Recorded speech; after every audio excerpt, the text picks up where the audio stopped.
while ago. Everybody else is looking down. All right, I would like to thank everybody for coming out this afternoon. I am going to call this meeting to order. And to begin, we will start with the flag salute. Jake, will you lead us? Pledge allegiance To the flag of the United States of America and to the republic for which it stands, one nation, under God, indivisible, with liberty and justice for all.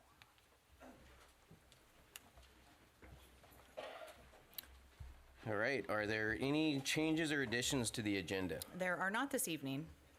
All right, well, that'll move to a motion for the consent agenda. I move that we approve the consent agenda as written. I second. All in favor? Aye. Opposed?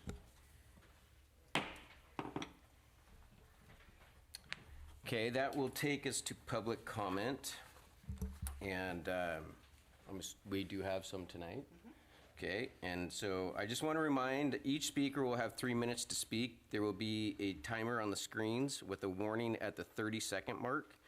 When your name is called, please come up to the podium, state your name and your affiliation to the district, and at that time, your timer will begin. I also just want to make a note that as the board, we listen, we don't typically respond. We will take your thoughts and make note, and then follow up later if need be. Okay, so. Okay, our first one is one that was submitted via email. So Dr. Charlotte Ellis is going to read that into the record for us.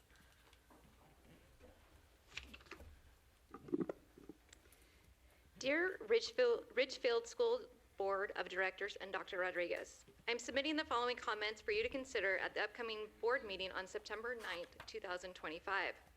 If you build it, they will come. There's a simple truth to this quote that Ridgefield has been experiencing for the last 10 plus years. Our community has grown. In fact, I'm part of that growth when my family moved to Ridgefield in 2018. I have 2 boys in the Ridgefield schools. And Ridgefield School District has felt the pains of that growth. Even though our community has grown in record numbers, we could not get a bond passed, and our schools are feeling the crunch of overcrowding. To this end, however, some of this overcrowding appears to be within the school district's control. Tonight, I went to pick up my son from football practice. He is on Ridgefield's 4-5 Clark County Youth Football, CCYF, tackle team with Coach Brandon Kessler. My son, like Coach Kessler's son, and the other 35 boys on the team all live in or attend Ridgefield schools. Practice tonight was supposed to be on the east end of the practice fields behind the high school. In fact, 2 Ridgefield CCYF teams are relegated to the far east field behind the school, the worst of those fields. But as I discovered tonight, half of the field is a swampy, soupy mess. So much that the boys cannot practice on the field unless they want to contend with rolled ankles, slips, and falls. While I understand it's football, the field is so swampy. I could barely walk across it without losing my shoe.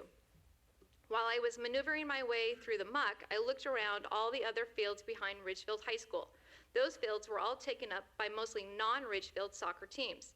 I invite you to go down to the fields one night and see for yourself. Please talk to the parents. Many are traveling from Vancouver or Camas, and some others come all the way from Oregon. They are not Ridgefield community members. They are not Ridgefield taxpayers. They do not have players in the Ridgefield schools. So why are we investing in out of Ridgefield soccer teams and not our own community? While I understand that these soccer leagues are willing to pay higher rates for fields, the short-term game is nothing more than short-sighted. Consider this: investing in our youth athletes to build top-notch high school players will undoubtedly cause people to want to invest in our schools, to pass bonds and become boosters. It doesn't take a mathematician to calculate the long-term gains of having excellent sports programs. A healthy booster program will fund facilities and equipment. This is a common sense. Robust sports programs positively contribute to the economy of a local community. In fact, Ridgefield can directly acknowledge this influence with the Raptors at the RORC.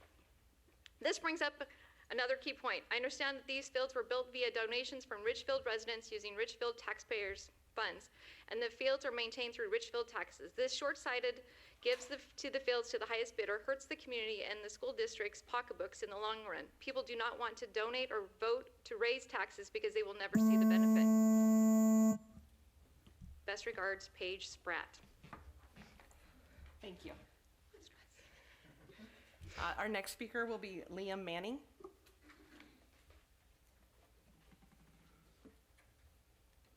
Is Liam here?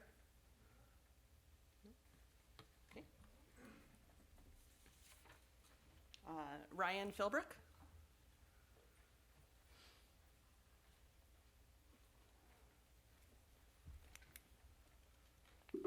Hi, my name is Ryan Philbrook, and I am a parent of Ridgefield students. I'm here tonight because the Ridgefield School District has recently decided that students don't have the right to access their cell phones even if they find themselves in a dangerous or inappropriate situation. I support the principle of the off and away policy adopted by the school board. I agree that students should have their phones off and away during class, but physically locking their phones up for the entirety of the school day with no way for the students to access them is unacceptable. You've said that if a crisis situation were to arise, staff have badges to alert first responders, and that's good. But what if someone is forcing unwanted contact on a student or is engaging in inappropriate behavior? I certainly hope that there's always a staff member available to keep an eye on every student at all times so that they can step in and stop it, since that student won't have access to a communication or recording device to call for help or document the behavior. In the district FAQ about this cell phone policy, it stated that, quote, a community-wide survey was conducted over the summer with over 1,200 responses. But when that survey was taken, did the administration include information about the Yonder pouches and how they would implement them? No. The FAQ states, quote, pouches or other locking devices were not part of the survey, as the policy is about cell phone and other device access during the school day. Pouches are a tool to help implement the policy, not the policy itself. So, if they're not policy, they shouldn't be compulsory for every student, right? Supporting an off and away all day policy is not the same as supporting the removal of the ability to access their phones entirely. The FAQ says that using their phones during passing periods or lunch made it more difficult for students to refocus on class afterwards. But physically locking their phones away for the entirety of the day without their consent doesn't teach self-restraint. It teaches them that you don't trust them. It teaches them that you think avoiding difficult things is the only way to handle them. When they go to college, should they expect the dean to lock up their phones? When they enter the workforce, should their employers be allowed to physically lock their phones away? Should you, sitting up there, have a supervisor to lock your phones up during work hours so that you don't have to worry about the effort of refocusing your attention to matters at hand? And what about the students that don't have a problem keeping their phones off during class? You're teaching them that you don't trust them either, even though they've done nothing wrong. So why do you think that Yonder pouches are a better solution than the pocket charts used in the classrooms last year? The FAQ states, quote, while the pocket charts were a good start, they weren't implemented consistently in every classroom. That's an institutional failure, not something that you can blame on the students. I am asking you to revise your approach to this tool. Allow families to opt out if they desire. Use the Yonder pouches as a consequence for repeat violators who don't keep their phones away during class time. But please, do not blame the students for your failure to consistently implement things like pocket charts. Thank you. Thanks, Ryan. Jen Conklin.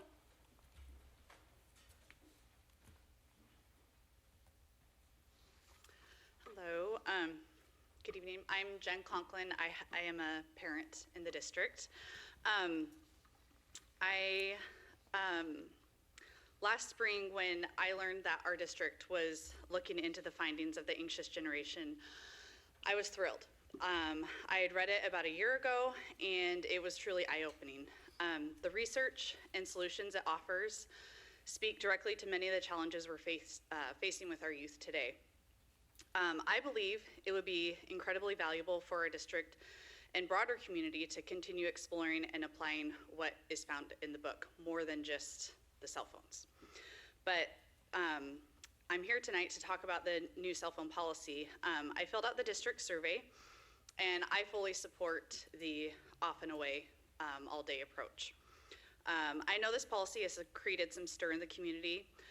From conversations I've had and comments I've read online, the majority of people seem to be in favor of limiting phone use during school hours. The pushback I've seen mainly is around the use of the locked pouches. Some would Some feel it would be better to try other methods first, or at least have a conversation about alternatives. That feels reasonable to me. While I know there is no perfect solution, it could be helpful to look at what other districts have done, what's worked, what hasn't, and keep an open discussion. It may well be that the lock pouches are the best long-term solution, but taking steps toward it together could help build more buy-in. I also think that education is critical. Fear shouldn't be the foundation of policy or how we teach kids about technology. Instead, stakeholders, parents, teachers, and students should understand why this policy is being put in place and why it matters. Many of us adults, myself included, struggle with healthy phone use, especially around social media. The difference is that we grew up without constant online pressure. We had the privilege of developing without always having to be on. Our kids don't have that luxury. That's why it's on us as adults to both model healthier habits and to help build a better balance with technology. Overall, I believe the district is moving in a positive direction. What I'd love to see next is continued communication around enforcement and education so families can feel part of the process. When we understand the why behind our policies, it's much easier to support the how. In conclusion, I support the new cell phone policy. I hope we can pair it with open dialogue and education so that together we can build a healthier balance around technology use for everyone. Thank you, Jen. Our final comment is another written submission. So Dr. Ellis.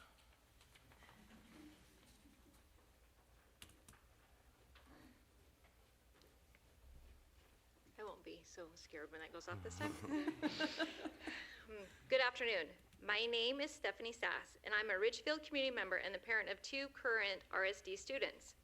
I want to take a moment to express my support for the district policy on cell phone/devices in the schools. I will be the first to admit 3 years ago, I would not have supported having the students give up their cell phones during class. With the dramatic rise in school shootings over the last decade, there is a level of anxiety I feel each and every day when my kids leave our home for school. There is very limited research on gun violence and school shootings in the United States, thanks elected officials. But what I can find, coupled with the mental health impacts of cell phones, has changed my perspective on kids needing their devices while in class. Improved engagement in class and test scores are also important, and have factored into my continued support of the school's cell phone policy. I do think the communication between the district and the parents could have been better. Some parents felt blindsided by the decisions made after the survey was returned to the district. I try hard to pay attention to all communications from RSD, but I realize that some parents may have missed things over the summer. Just to be clear though, I wasn't one of them. Unfortunately, there is still a level of mistrust among some in the community due to the district's previous administration. While I support the district's in the cell phone ban while on campus, I wonder if the district might be rushing the new policy in the use of the Yonder pouches. Can I ask why this is being implemented in October instead of August, when the kids initially went back to school? Has the district given any thought to delaying the use of the Yonder pouches until the start of the 26-27 school year, but still continuing with the policy the high school had last year, putting devices in pouches during class time? This would give the district and parents more time for a healthy and honest dialogue regarding the cell phone policy and the use of Yonder pouches. All that being said, I do acknowledge that no matter what you do, some people will never be happy. Thank you for your hard work for our students and the district as a whole. I appreciate all that is being done to move Ridgefield schools in a positive direction, and all of you have had a direct impact on that. Stephanie Sass.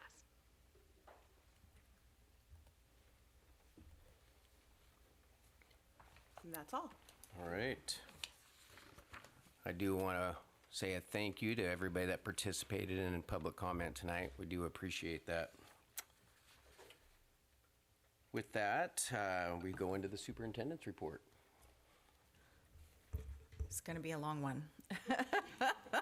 Stretch now, folks. So we're doing this just a little bit differently this evening because there are a number of different topics that we need to talk about, and so it's never a good sign when I have to do an agenda for a report, but that's what we have this evening. And I want to just preface this by saying after each of the main bullets there is a built-in pause point so that the board can ask questions about the topics presented and have further discussion before we move on to the next topic. So we're going to start this evening with some federal and state updates from OSPI.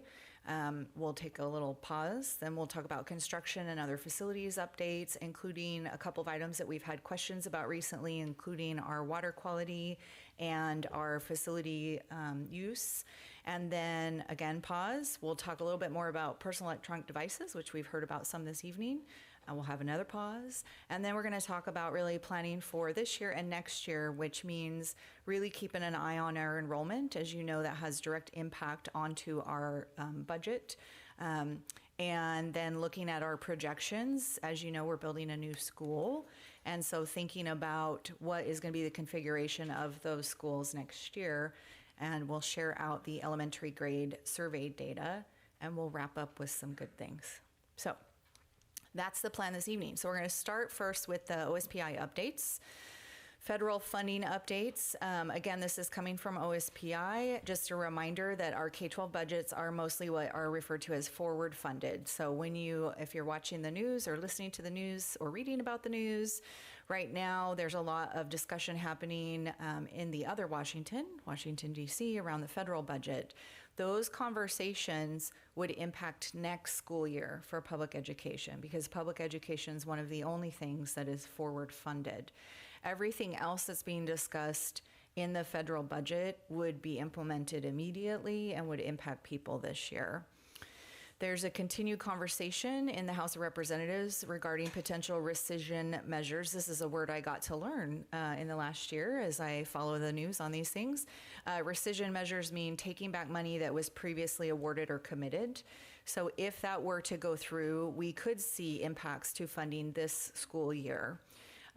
It does not appear that the Senate is interested in that, so we're feeling fairly confident that that won't be impacting this school year, but is likely to impact next year. We do anticipate some changes for next year. There's been a lot of talk about doing block grants, which is right now, there's lots of different separate funding streams that come to schools, and they are earmarked for specific purposes. So, for example, Title III funds are directly to support students who are English language learners. And they're looking at just blocking those together and then potentially taking off some of the strings, but also reducing or eliminating some of those funding streams altogether. And then the piece that is of concern for this school year is anything that's a federal discretionary grant, because these are items that are not given explicitly in federal legislation.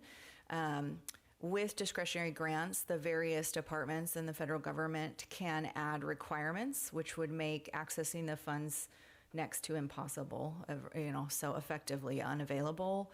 And just one example, and this is not an impact to us in Ridgefield, but just good for us to have awareness. Project Aware is a grant from the mental health folks, and Battleground is a district who receives these grant funds. There's half a dozen districts across our state that receive these funds, and it was a 5-year project to support social, emotional, and behavioral goals through an integrated MTSS and interconnected systems framework. It was designed really to increase mental health services in schools for students that needed that access, and also increase behavioral health education, in particular to provide awareness and education around issues of addiction and substance abuse. So the chart there you can see is from OSPI, but it's the Aware Multi-Tiered Systems of Support Framework. And so these are things that are on the chopping block for this year. As school districts, those kinds of cuts are incredibly difficult because we've already hired staff, we've already signed contracts and made those commitments. So we will kind of wait and see what that looks like across our state. Moving to the state level, so some legislative funding priorities coming out of OSPI. Their number one ask this year will be materials, supplies, and operating costs, also known as MSOCs. They're changing their strategy a little bit around the ask this year. Previously, the asks from a variety of our state associations, including WASDA, the School Directors Association, WASA, the School Administrators Association, and WASBO, the Business Officers Association, has really been around $1 per student or a percentage type of an allotment for really small districts, that results in not enough money to do anything. So the request this year coming out of OSPI is going to be around a baseline amount for every district, and then a percentage or amount per student on top of that. So that's their number one ask this year. Their number two ask is around math, and they did not give a lot of specifics about that. So interesting to see what they're going to tell us is required with math here soon. We are anticipating a negative fiscal forecast. That's going to impact the next cycle, the next budgeting cycle. There are some things happening at the state level, but also the federal level that are impacting that. So for example, Department of Labor, they are looking at how they determine actual unemployment rates.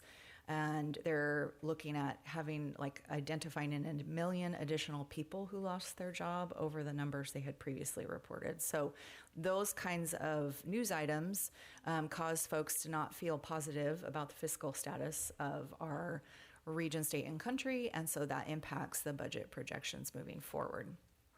And then I have a number of items on prior state legislation that just to keep us on top of those. So House Bill 1296, which is the K-12 Funding Equity Network. There was a lot of talk about this last spring, but just a reminder, this is still out there happening. So this would allow OSPI through PESB, which is the Professional Educator Standards Board, to suspend school administrator certificates for willfully violating the law. This is going to, I should say statutes, not statutes. This is going to harken back to last year when we talked about really the tug and pull between Chris Reichtel as our OSPI superintendent, state of Washington, and the federal government around everything from DEI initiatives to gender definitions. And we find ourselves in a state where we have laws in conflict. So in the event that superintendents, principals violate the state law, not only can the district lose their funding, which flows through OSPI from the federal government to us, as well as state funding, we can also, as administrators, lose our certificate and effectively lose our employment and our vocation. So they have a year to develop these rules and appeal process, so it should go into effect next school year, but certainly important for the board to be aware, and something that across our state we're seeing more and more superintendents in their contracts ask for language around recognition that they will not violate the law. So just something to know about. I-2081, the Parents' Bill of Rights, continues to be a topic of conversation around our state. It is in the implementation process. OSPI publishes a monthly status report. I've put the link there, so that's interesting if you like to follow along with that. It is an item that gives parents access to certain information about their students, and no sooner did it pass than people were arguing about it. So I expect we'll see more conversation on the Hill this year when we go back into the legislative session. RCW 28A 23212 and 23215, which is around the high school and beyond plan. This came out a few years back, but all Washington school districts have to now implement a state-selected universal high school and beyond plan platform. The one that the state has designated is called School Links, and it has to be implemented by next school year, 26-27. You can see here the graphic was kind of their 5-year, but not really 6-year rollout plan. And so groups are rolling into it this year and next year. Our district is actually implementing this year. So this is being rolled out, and the high school and beyond plan is something that begins in 7th grade, goes through to senior year, and it is a requirement for graduation by our state. Couple more state legislation updates. So if you've heard of Alyssa's Law, which engrossed substitute House Bill 5004, districts have to ensure collaboration with local law enforcement, safety and security staff, and have to implement at least one of the following: panic or alert buttons connected to school administration, district staff, and emergency responders. The check marks there because we have that. We have in our district the Centegic system. So every staff member has this little white badge with this little button, and if you press it a certain number of times, it alerts everyone in the building that has access to the system that there is someone who needs assistance. If you press it a different number of times, more times, you just keep pressing it, it will actually put the facility into a lockdown status. It automatically notifies law enforcement, so when no one has to call 911, it automatically goes to them. It also notifies those of us at district office and school administrators, school personnel that have access at the building.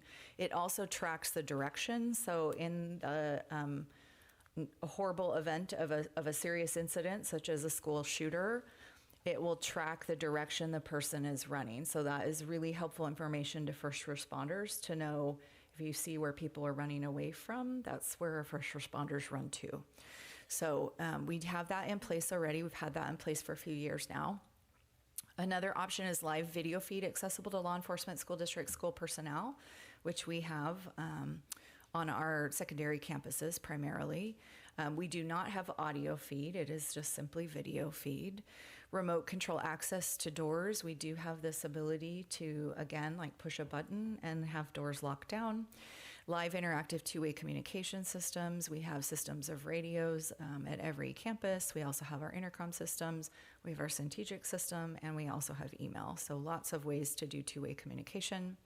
And then system compliance with building code requirements for Group E occupancies. The meeting was this afternoon. Didn't have time to research that, so I'll find that out and let you know. And we have to submit our compliance information to OSPI by October 1st, so we'll be submitting that here in the next couple of weeks. But I thought this was helpful for folks to understand student safety is a priority of our state and certainly a priority of us here in Ridgefield School District. And then one more legislative update, our WACs, 293-190, 392-400, and 392-401. They are together known as the 2025 Revised Discipline Rules. Really, this was to provide some clarification and address what OSPI is calling previously overly prescriptive rules. The rules that were put in place were really designed to ensure that we're not removing students from school when we shouldn't be doing that. Unfortunately, the way the previous rules were written, if a teacher had a student doing something inappropriate and they said, I need you to stand in the hall for a moment, get the other kids working on something. This is a like normal teacher move that happens all the time. And then I step out in the hall and have a conversation with the student and say, hey, do you know why you're out here? Let's talk about why you did what you did. We can't be doing that. Here's why. We come back in and we go back to work. The old rules required that to be documented as an exclusion from the classroom. The parent had to be contacted. It had to be logged in the data system. They had to refer it to the principal. It was incredibly onerous and probably not appropriate for the level of disciplinary types of incidents we're talking about. So this is really a pendulum swing back the other direction, as we often see happen in public education, to clarify the definitions, provide guidance that teachers doing normal teacher things, we want to keep doing that. And when it goes beyond that, that's when we refer to the office, document all of the things, contact the family, and go on from there. There is a focus on equity and reducing disproportionality, which again is just when we look at the percentages of students from different subgroups in our building, our discipline data, the percentage of students should match up by subgroup. They often do not in our district and across the state. It also elevates student and family voice and re-engagement, focusing more on that re-engagement process, particularly after an out-of-school suspension. And it aligns to educational standards, including law, teacher certification, teacher evaluation, principal evaluation, and statewide standards around cultural competency. So there's a little flyer there, but of course you can see more about any of this information on OSPI's website. And then I really wanted to go over it, but too many things on our agenda this evening. So they are releasing last year's assessment data, all of the student Smarter Balanced assessment data. This is being released tomorrow. So everyone get ready to look up the report card in the morning. So that will all be on there. So stay tuned. And at our next board meeting, we'll have an update for you about how we did and how the state did. So that is coming. Okay, so I'm going to pause there. If there's any questions or discussion the board would like to have about the state and federal updates before we go to the next topic. Dr. Rodriguez, you mentioned the one example of a grant. Are there any other grants in jeopardy based on that recent news from a financial standpoint? There's lots of grants in jeopardy, but we are not the recipient, Okay. yeah, of the majority of them.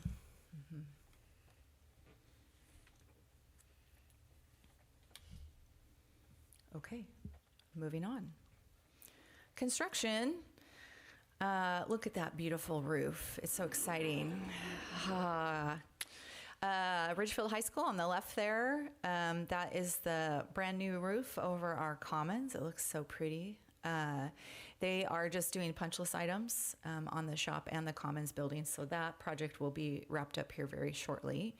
Union Ridge, you can see, is a much more significant project. I don't know, it's a little hard to see in the photo, but Building B, the new building, the brick is in the very back.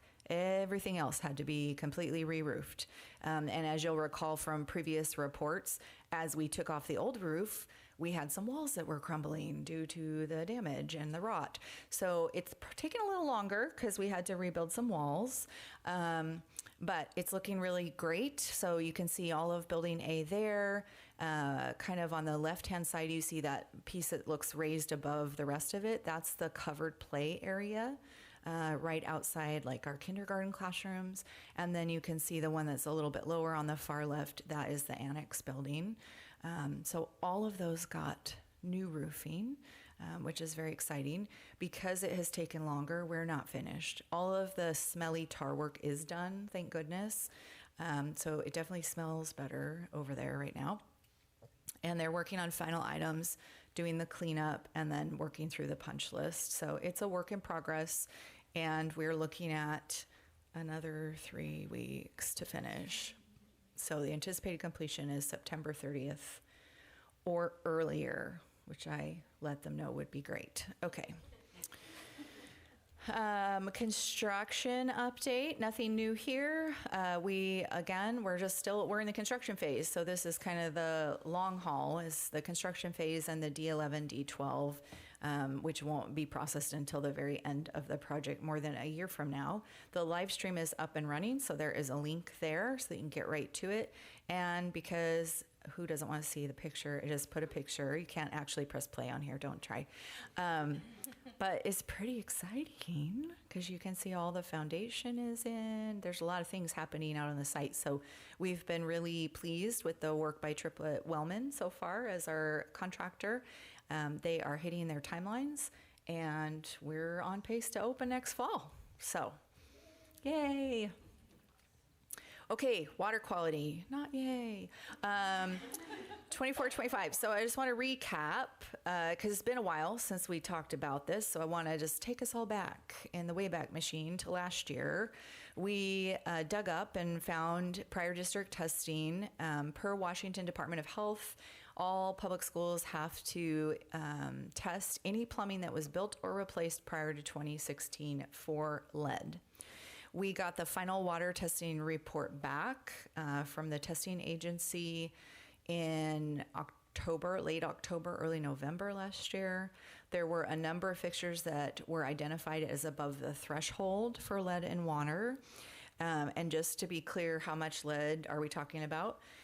If it's 5 parts per billion with a B or less, then water is approved for drinking.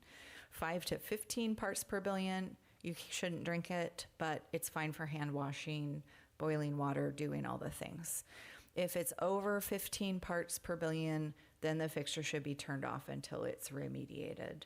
These are levels and guidance from Department of Health because we serve students, and the impact to children is greater than the impact to adults of any lead in the water.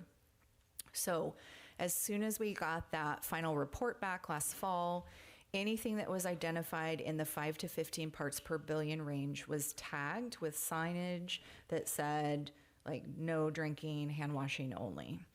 Anything that was above the 15 parts per billion was turned off, or literally plastic bags went over them so that people couldn't use them until they were remediated. And we sent out notifications to all of our staff and our families. That was in early November last year. When we shut all that stuff down, we started working with the Washington Department of Health to work on our DOH lead in water plan, so all districts have to work on this plan. In December, we brought to you that DOH Lead and Water Action Plan for a first read.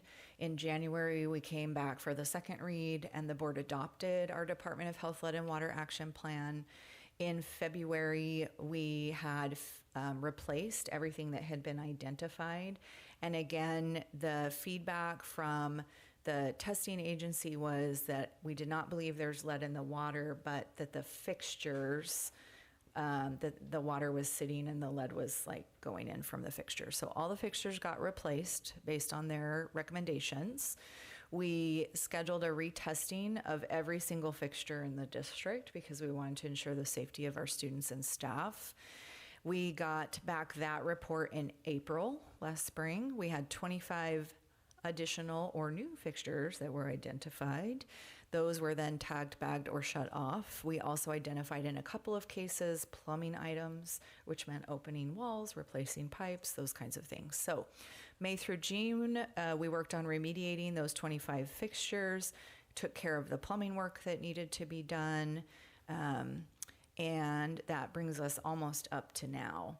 Per Department of Health guidance and from the testing company that we utilize, which they have to be approved by Department of Health as well, school has to be in regular session prior to retesting. I really wanted this done over the summer. I asked a lot of people multiple times, but they said, no, you have to wait till school's in session. It can't be after a break. It can't be like Monday after the weekend. You have to test a Tuesday to a Friday. It has to be during regular. This is our very first regular week here in school. So we're in the process of getting it scheduled. That's really our next step, is to schedule the testing of those fixtures. If they meet the new requirements, then we'll reopen them. If they don't, then we'll have to do more remediation. And I also just wanted to remind the board of the financial impact. Again, these were things that weren't budgeted for, but we have found ways to absorb them. So those round one improvements were just over $15,000. Doing the retesting, because we opted to test every single fixture in the district, was over $22,000. We've spent some additional money for remediation, and we will spend again to retest. So I'll give you a grand total when we're done. And obviously important for us to make sure we have potable water for everyone at school.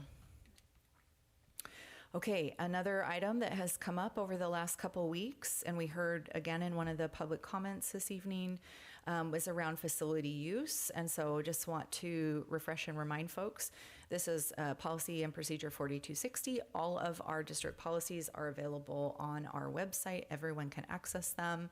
We had revisions approved by this board last March around this specific issue, and procedure revisions which were published on May 8th of last year. There's just a little snip for you of what it looks like on the website, but again, I put a link, so that will take you to the page where it talks about all of this. The facility rental fees is this graphic that you see here. This is also linked into where the policy and procedure are.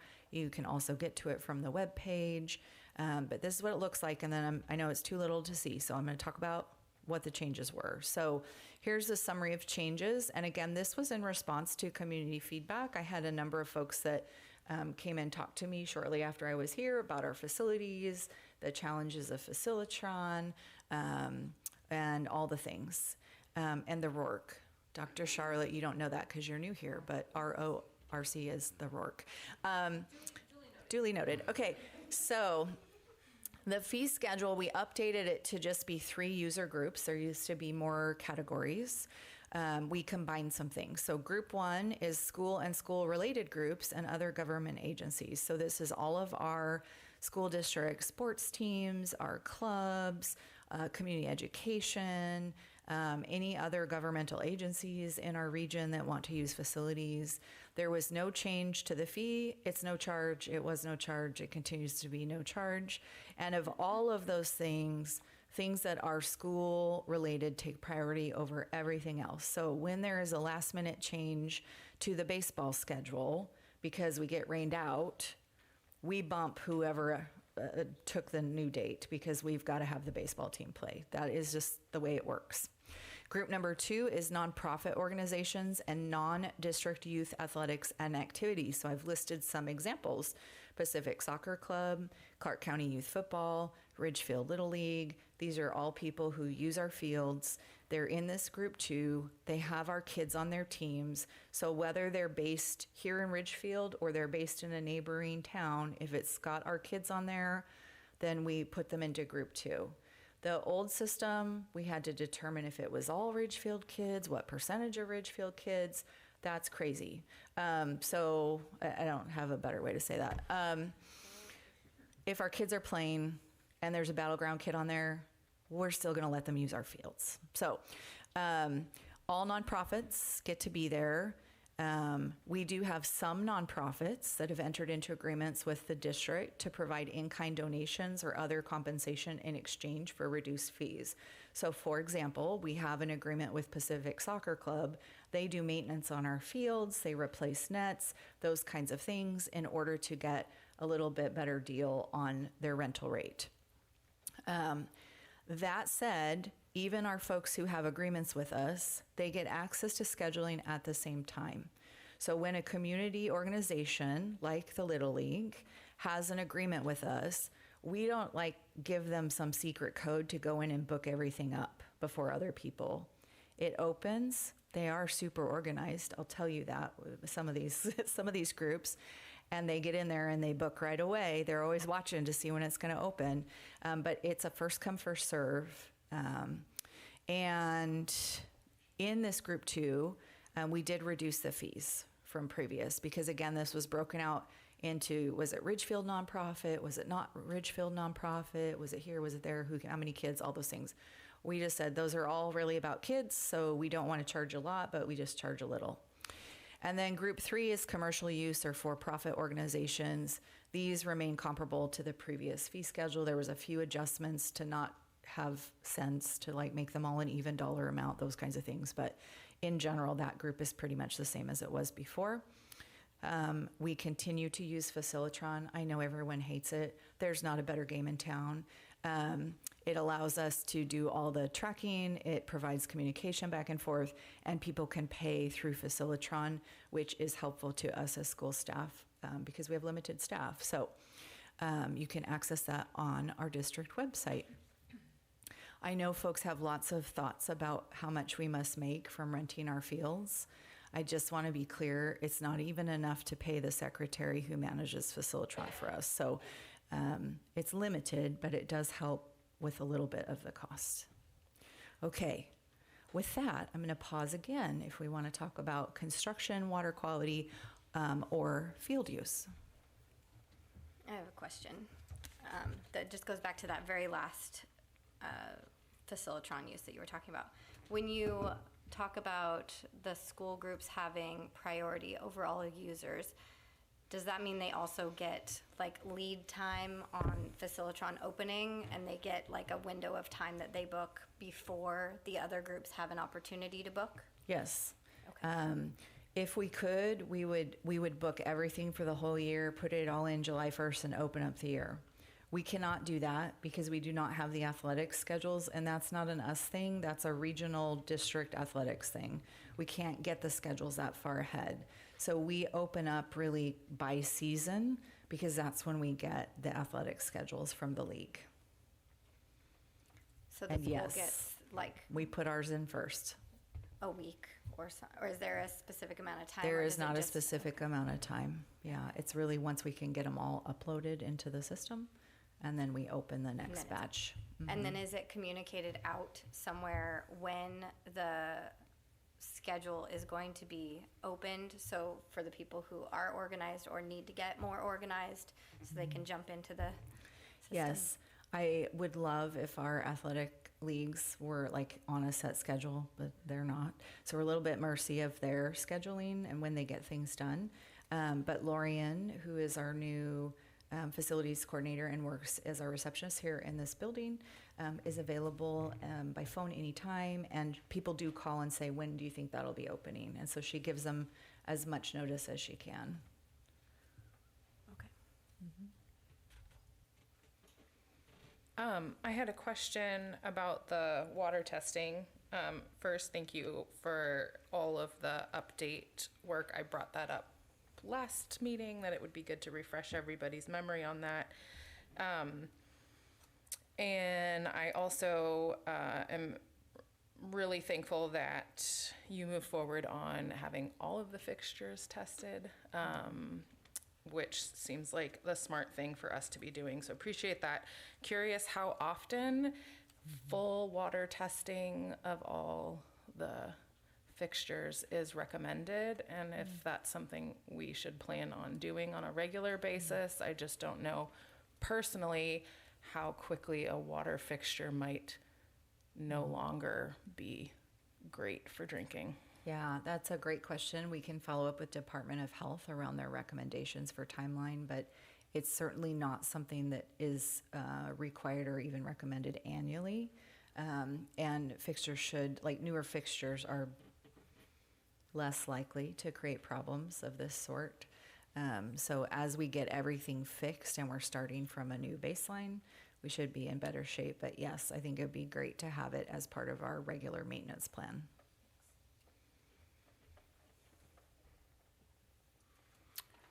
I just want to say thank you. It's more of a comment than it's not a question. But, you know, I know you took on this job and didn't plan to be fixing water fixtures and dealing with Facilitron, but definitely kind of complex things. I think you've simplified it a lot. I know we've talked about it a lot, and this is another one of these things where, you know, you come up with an idea, and then you implement your idea, and then you have to pivot a little bit, and we are pivoting.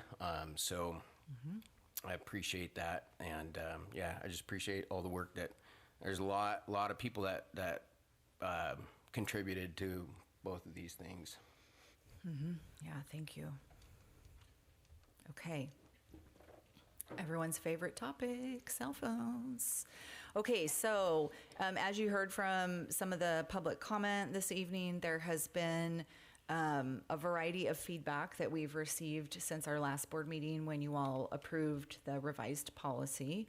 And we posted both the policy and the procedure. So those were adopted on August 26th. Almost immediately, we were getting emails from our high school students. And good for them for organizing and expressing their discontent. And what was interesting as we got these is the reasons for unhappiness were varied. Some of our students were in support of no phone use during class, but they wanted to be able to use their phone at lunch and on breaks. Some people were fine with no phone use all day, but they didn't want to use the pouches. Some people wanted to just return to the pocket charts from last year. That worked fine. Why not just stick to that? So, and some people had all the things to say. But just to put it into some context, I went back through as of noon today, so I know there's probably been some more today, but 12 students out of our approximately 1,400 high schoolers, about 2,000 if you included our 7th and 8th graders, because they're the other ones impacted by the off and away all day. We had 12 students that emailed the district or the board, so either myself as a superintendent or you all or all of us. And we had one student from the high school who launched a petition on change.org, which you can go and read. They collected just shy of 500 signatures. The board responded to that formally on that site, so that's posted, and it was posted on our website as well. From families, we received concerns from 5 parents, 4 families, because 2 were from the same household. Those came in via email and phone to the district office, to myself, and or to you all. Again, the concerns were varied, and just to be transparent about the types of things people shared, there was feelings of district overreach, the district's failure to teach students how to use cell phones responsibly, concerns in the event of an emergency was the most common item that I heard, desire to allow students to use their phones during passing and lunch because that's their break time, the cost of the pouches, and communication about the pouches. We also received feedback from 3 community members, 1 in support and 2 with similar concerns to those already mentioned. And we received feedback from 3 of our faculty, 2 who spoke during public comment at our last board meeting, both of whom I followed up with, and both of whom I believe are feeling more positive after getting some additional information. And 1 additional staff member that emailed the board with concerns specifically around athletics and contacting players.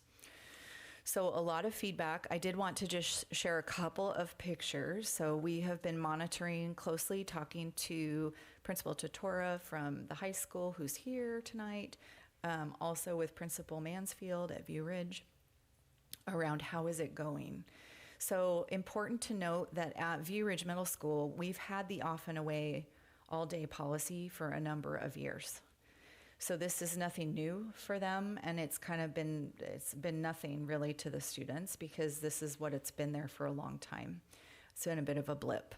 At the high school, the pocket charts worked pretty well during the class time. But the challenge that our staff came and spoke with us about in June was the rest of the day. And so as the high school has been implementing this off and away all day, we have card games springing up at lunch. We have kids talking to each other. I talked to Assistant Principal McQuiston. She's like, the cafeteria's like really loud now. And I was like, I kind of love that. Like, I like happy kid noise.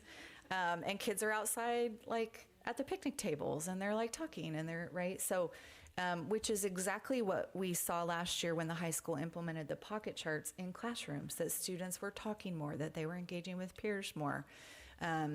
So it's nice to see that the kids are already, I think, exhibiting some of what our hopes were for this policy.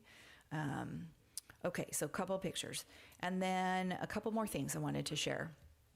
So based on the feedback, because we did have feedback from a number of folks tied to our district in various roles, we have responded, I have responded to every single email that I've gotten. Additional communication was sent out to all of our families and also posted on our district website, including an FAQ, frequently asked question document. We've been adding to that over the last week as additional questions came in. It is linked in the slide so people can access it from that. I met with each of you last week and we talked about the feedback we've received. We have had contact and discussion with some of our regional safety folks because, again, the primary concern shared has been around a lockdown school shooter type of emergency. So we've reached out to CRESA, the Clark Regional Emergency Services Agency, which helps support our district and other districts in our region, and also ESD 112 regarding our emergency protocols. And I met with labor partners as well to say, what are you hearing? How is it going at the high school in particular? So a couple just graphics for you there for CRESA and ESD, but we utilize what is known as the standard response protocol. You can see the graphic there around the hold, the secure, the lockdown, the evacuate, the shelter. It comes from what is known as the I Love You Guys Foundation. They have a tremendous amount of information on their website that you can access. It explains what the protocol is in each of those 5 emergencies. There's just a lot of really great information. So just really encourage families to learn more about our safety protocols. I think for me, my takeaway from the feedback that we've gotten, as hard as some of it was to hear, is that our families really don't know what our emergency practices are. So at our next meeting, Dr. Ellis is going to be doing a report on our safety protocols, specifically around lockdowns. And we have some other things planned to just get more information out to our families, because it is, as you heard from one of our speakers tonight, every day is hard to send your kid to school. Every day in the back of most parents' minds is, what if today's the day that the unthinkable happens in our community? And that low-level anxiety that's just there and a part of our world today is sad, but part of what I hope our families will come to better understand or to know about is that our staff are trained. We have protocols in place. We work with our first responders. We have a close relationship with Ridgefield Police Department, with the city, with the port. We have a reunification plan. So we have clearly, as a district, not done a great job of communicating these things to our families. And so we're going to be, over the next couple of months, really intentional about sharing out our protocols in, I think, in the committed desire to have our families not worry all the time. And we can't totally take that worry away. It is what it is. It's part of life today. But we're doing everything we can possibly do to try to keep kids safe. And ultimately, part of this policy is about kids knowing other kids and having positive peer relationships, because we know from the research that is out there about school shootings that kids who have connections to other kids, kids who have friends, kids who have a trusted adult at school, those are not the kids who bring a gun to school. So the social emotional, the bullying and harassment, and the cell phones are all deeply interconnected, and you cannot separate those things. They all go together. Some additional actions in response to the feedback. I've already talked a little, but we've been monitoring the implementation, checking in with our principals, and I really just went over this, so this just is a recap of what I just shared. There is a one-pager we've put together that's specifically on cell phone use in a lockdown and why we do not want kids on their phone when the emergency is in the emergency status. We absolutely would allow for kids and ensure that they can contact their families as soon as the emergency is mitigated. But in the moment, incredibly distracting, potentially dangerous, and also problematic for emergency responders, for everyone to be on their phones, dialing, calling, all the things. So there is a one-pager specifically on that topic, because that is the number one feedback that we heard. And then we are connecting with our local emergency services just for additional feedback from them on our revised policy and procedure, and making sure that all of our protocols are up to date and the best that they can be, given our facilities and our district and all those things. And then as a district staff, we've been having some discussion about pausing the implementation of pouches. And that's something that we're looking to the board to really have some feedback on this evening. We did hear feedback that people were upset about the cost. I do want to just again reiterate that they were paid for out of one-time MSOC dollars that were allocated by the legislature last spring. It was not an item that money that we expected to get. It covered this expense and other expenses as well. School budgets are big budgets. So the annual cost of this is really small in the big scheme of our expenses as a school district.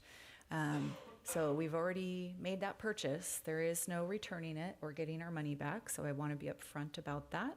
But certainly we could slow the rollout if we are feeling that that's a necessary step at this time. And with that, I'll pause for board discussion. What feedback are we receiving in terms of the thought process of pausing or delaying? I'd be curious if you could expand a little bit on that as to what the conversations that have occurred. I mean, it's a limited number that has reached out, as you saw, right? A dozen kids, half a dozen families, 3 staff, 3 community members. Just to clarify, maybe the conversations with like administrators and building leads. That's what I kind of read from that. Oh, yeah, no, we're ready to move forward. Okay. Our staff is ready and the devices are here. Got it, sure. But given the level of concern, and I think you heard even in the public comment this evening, some feedback around, could we take a little more time? Could we learn a little bit more? Could we see if it works without? We've started to compile our data, and we'll bring this at the next meeting as well, and maybe again in a month if we are gonna slow the rollout. I asked one of our principals, like, could you get me some data on how many of your discipline incidents last year involved a cell phone? And they laughed and said, well, if we had 800 incidents, then we had 800 that involved a cell phone. And it was a little like tongue in cheek, but the reality is that almost every one of our investigations at our secondary schools often involves a phone. Now, sometimes it's things that happened outside of school and it now comes into the classroom and now we're having to run all that down. But it is a significant piece. So far, it's been working pretty well with the reminders. We have kids that are getting them out at lunch, and our principals, assistant principals, security guard having to walk around and say, I need you to put that away, I need you to put that away, I need you to put that away. It's very early in the school year. We've had 7, 8, 9 days of school. So we're still in the teaching and reteaching mode. As we move further into the year, we will have to start implementing progressive disciplinary consequences. So I think from the staff perspective, we're ready to move forward, but we want to be responsive to the feedback from the community and meet the desires of the board.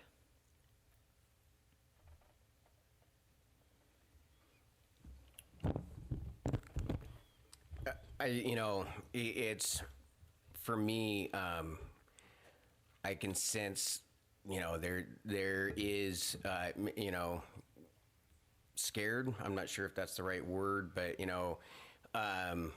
the fear of giving something up. But we haven't even tried it yet. So that my concern is like we're already talking about slowing it down. We don't even know because we haven't put a phone in a pouch yet. And I talked about, Facilitron, like we're not naive enough to say that this might not be the perfect fit, but we have to try it before we know it fits or not. That's where I'm at. And I have a daughter in high school. She's not looking forward to doing it. But that's the way it is. This is something that we, as a board, but I think we could tell from our polling, from a community, this is important, and it's everybody's pretty much on board with like 90% of it. It's just this 10% that we haven't even tried yet. So I'm like, just if everybody could give it a chance and then make a conscious decision after they've gained their own data.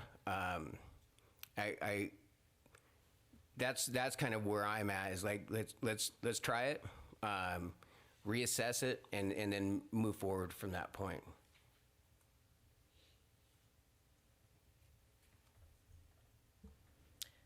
You all up here know that I like to go slow with most decisions and things.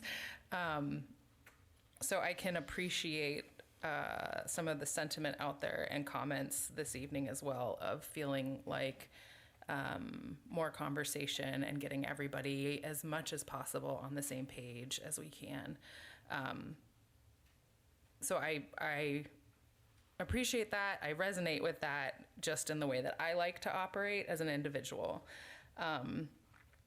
I do empathize with the anxiety of the change for parents, particularly ones who might be in the habit of being in touch with their students on a pretty regular basis. That's not something that I'm doing as a parent. My kids are younger and they don't have phones, but I could imagine that would be a hard transition. So thinking through other opportunities and ways that a parent could connect with their student, even if they needed to do so over maybe email or something like that, is something I'd love to explore, to see if that were an option, if there were a family or a student that felt like that was a need. I appreciate the comments around doing more education in our community with families and students about the why. That hits home for me. I did read that book that some teachers presented on, and I found it very compelling as well. So in terms of not having phones during the school day, I feel very strongly about that as well, and I think we're all on that same page. We have had the chance to think through some of the scenarios about what does it look like to, you know, a few months in, have a phones off and away policy, how much time is being spent in monitoring that. I point taken too that we need to have clear expectations with all the staff that the same policy needs to be implemented across the district and all the classrooms, regardless of who's teaching there. So that feels important as well. And I think I also agree that there may not be a perfect way to do it. I do worry about time and energy spent on monitoring if the phones are out. I think there have been, I'd love to know how that works at the middle school. I will say from my sample size of 1, the off and away is real and phones are still out often. So that feels like that's hard to do that. I love the idea of giving our students an opportunity to demonstrate that they can be responsible with their technology. I know someone came and shared, you know, we have this whole like self-monitor, what is it, self-monitors with the little cards at elementary school? Self-manager, thank you. I'm like, what was the word? The self-manager badge that you can get as an older elementary school student, and really working on those skills with our students. And I know also personally, the addictive pull of a cell phone is very real.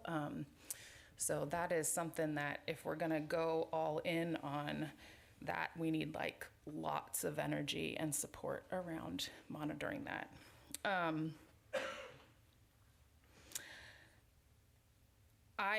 At this point, for myself, board members, I could go either way with moving forward with implementing and working through what that brings up for people, or I could be open to seeing how it goes, having more conversation, doing more education together. I am fairly certain that not 100% of everyone will agree with any of this. That's the hard part of being up here in this seat. I love it when everybody agrees. When is that? Honestly, this is one of those where I was like 1,200 people and that many people were in support of this. So I do feel like there's community investment in looking at the impact of cell phones and how having them off and away at school makes a lot of sense. I don't want to lose that momentum as a community because I believe we do have some common ground there and some shared agreement in many, many, many situations. So I think I could go either way. I will engage in whatever either educational work, dialogue work we need to do. I also think we could go for it and see how it goes. That's not helpful really as a decider, but surprise, I can see things from lots of different perspectives. Yeah, I'm gonna pass to someone else, but if you need me to make a decision right this second, but you asked for my thoughts and there they are. My thoughts are just to go with the yonder pouches. I just rip the Band-Aid off and throw those phones in a pouch and let's give it a shot. I do not want to see our teachers and administrators wasting a bunch of time. Please turn your phone off. Okay, put that away, put that away. Oh, now you've got to go to the office. Oh, now your parents have to come find your phone. No, let's just try the yonder pouches. We have them, and, you know, maybe we give it 6 months, maybe we give it through June, and if it's been really awful, then we take a look at it and we can readdress, and maybe going back to the little things on the back of the door. But as another addict, as a fellow addict, if it's out, if it's in my pocket, if it's in my backpack, I am obsessed with how am I gonna sneak a peek at this? Oh my gosh, if I could just send that one text. Oh crap, look, I got a text. Oh, I need to respond to it. because they are talking about meeting after school, or they want to meet in the bathroom between these two classes, and I really need to do that. And so it's just the constant obsessive, you know, how can I get to my phone? How am I going to cheat the system? Whereas if it's locked in a pouch, there's really no cheating the system. It's gone. So, and I know I'm old and I'm hardcore and I'm old-fashioned and all the rest of it, but that's kind of how I feel about it. And yeah, it's going to be hard. And I do feel that we should continue to educate our students, educate our parents, educate the community, why we have done this and the research behind it. And yes, maybe we should have educated more before we did it, but we didn't. And here we are. So let's just go yonder.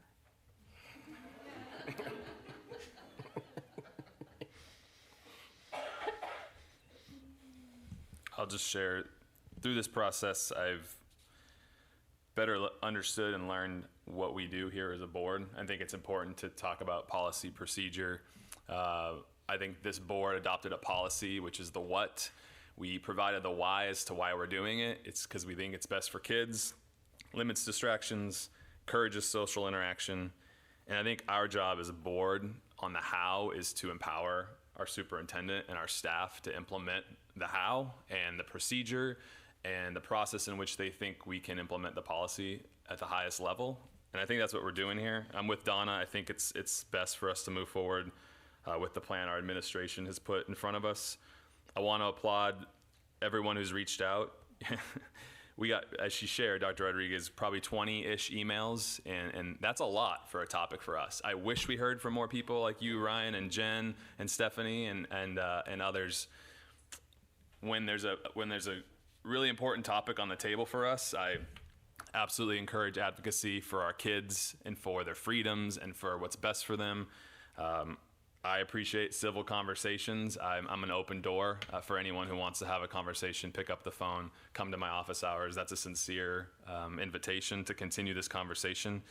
To Brett's point, we don't know. My theme when thinking about this has been to give it a chance. We won't know until we do it. And like I've shared many, many times up here, we've followed in one of Dr. Rodriguez's pillars is doing what's best for kids. And I think moving forward with this is definitely best for our students.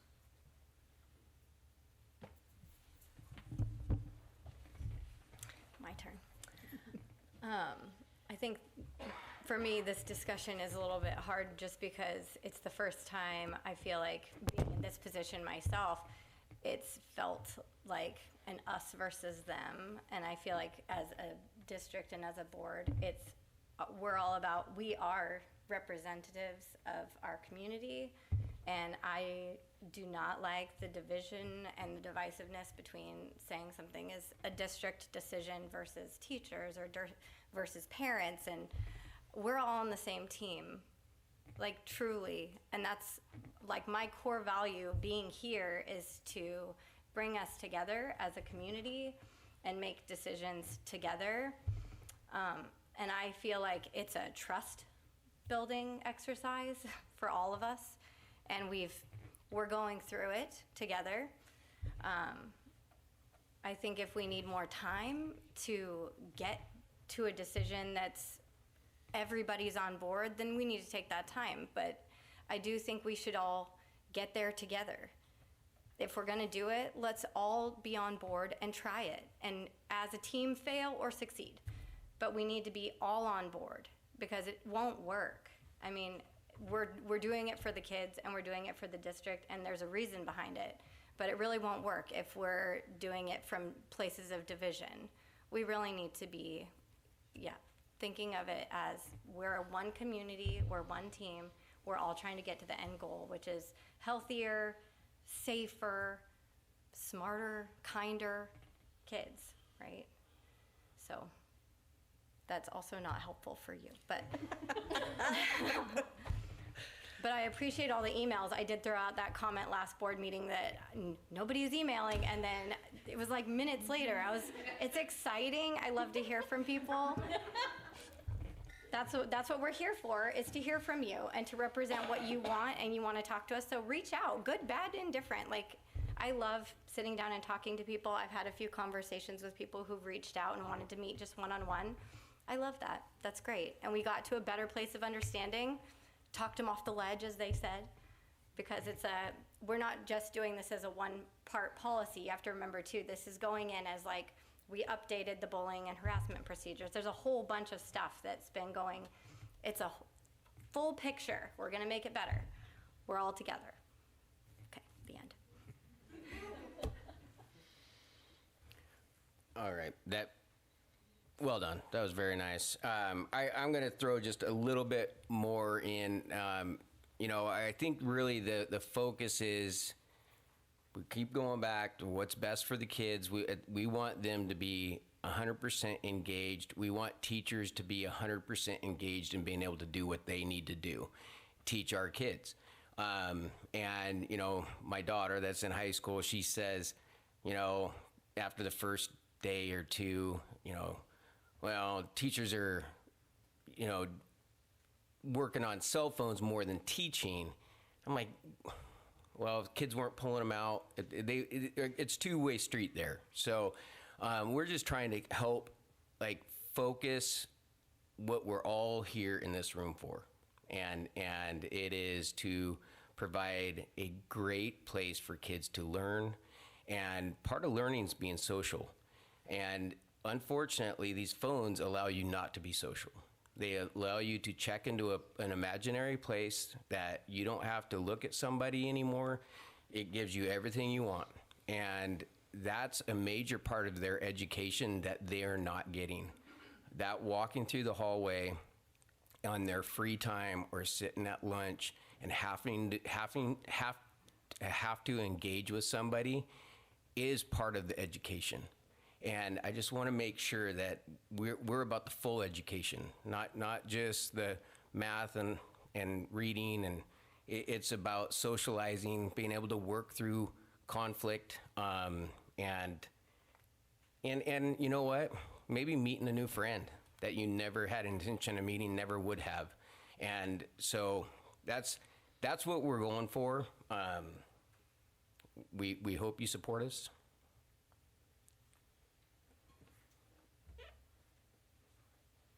I wasn't sure if Amber was going to say anything else. Okay. Go Spuds.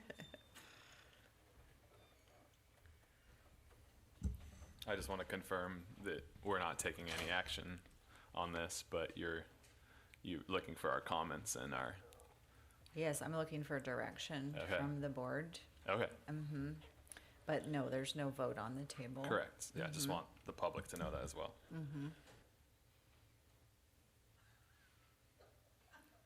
I can see wheels turning, so I'm just giving a little more wait time before we move to the next. I think there are a lot of people out there who are feeling fine with what the policy is, that are feeling fine with the idea of maybe don't understand the pouch, but are feeling indifferent to okay about it. There are clearly at least a handful, if not more, people who are feeling very concerned. I do want to be able to connect with those families and work through their fears, their concerns.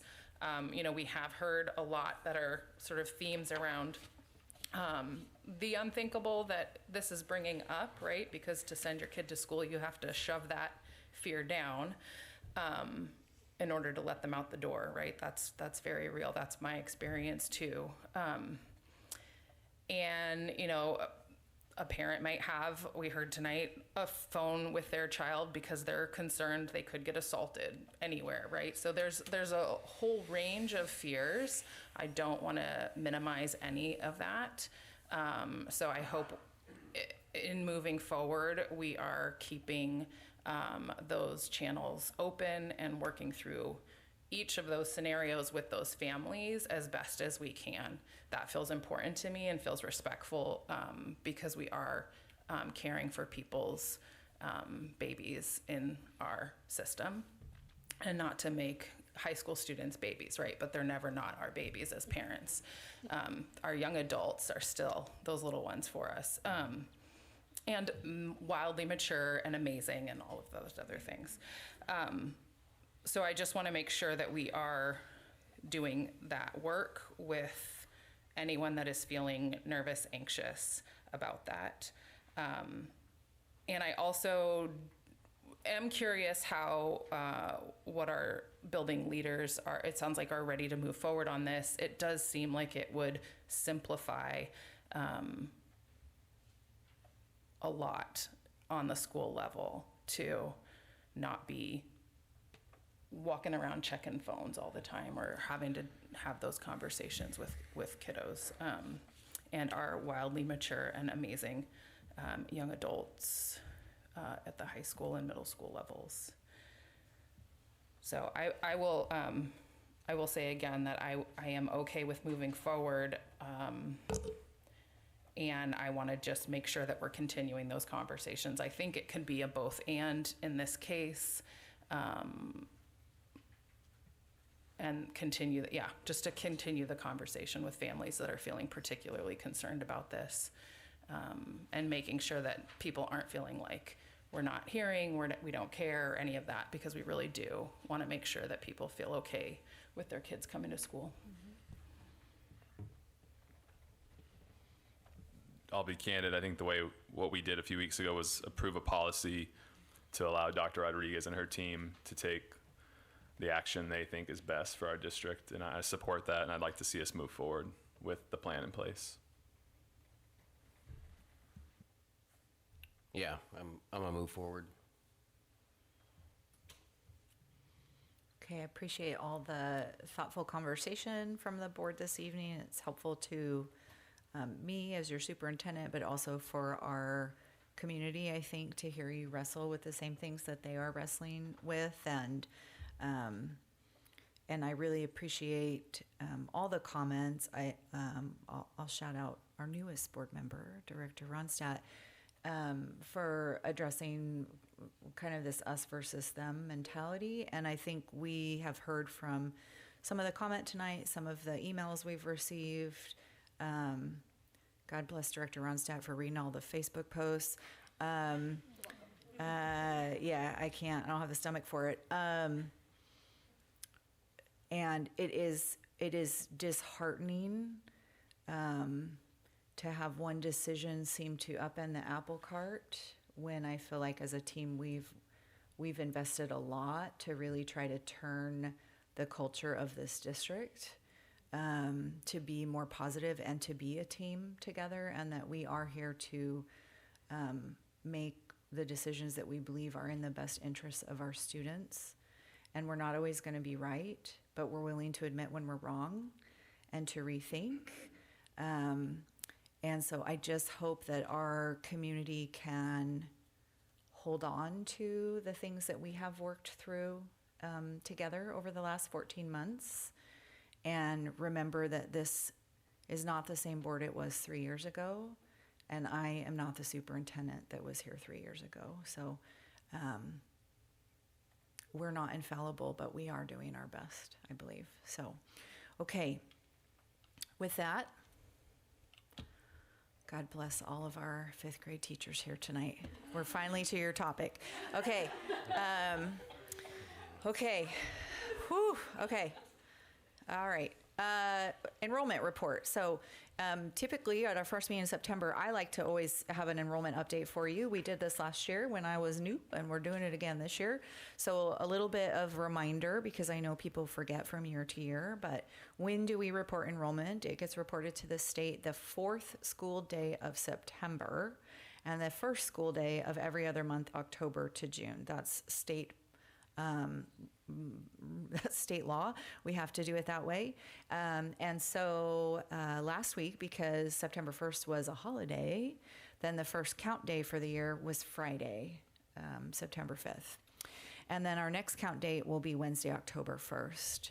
Why do we do this? Number one, we want to be compliant with the law. Number two, funding is directly tied to the full-time equivalent, or what you'll hear me say, FTE, number of students served These are some of our cutie patooties on the first day of school because they're so cute doing all their things. So enrollment by school to start the year, official first count day.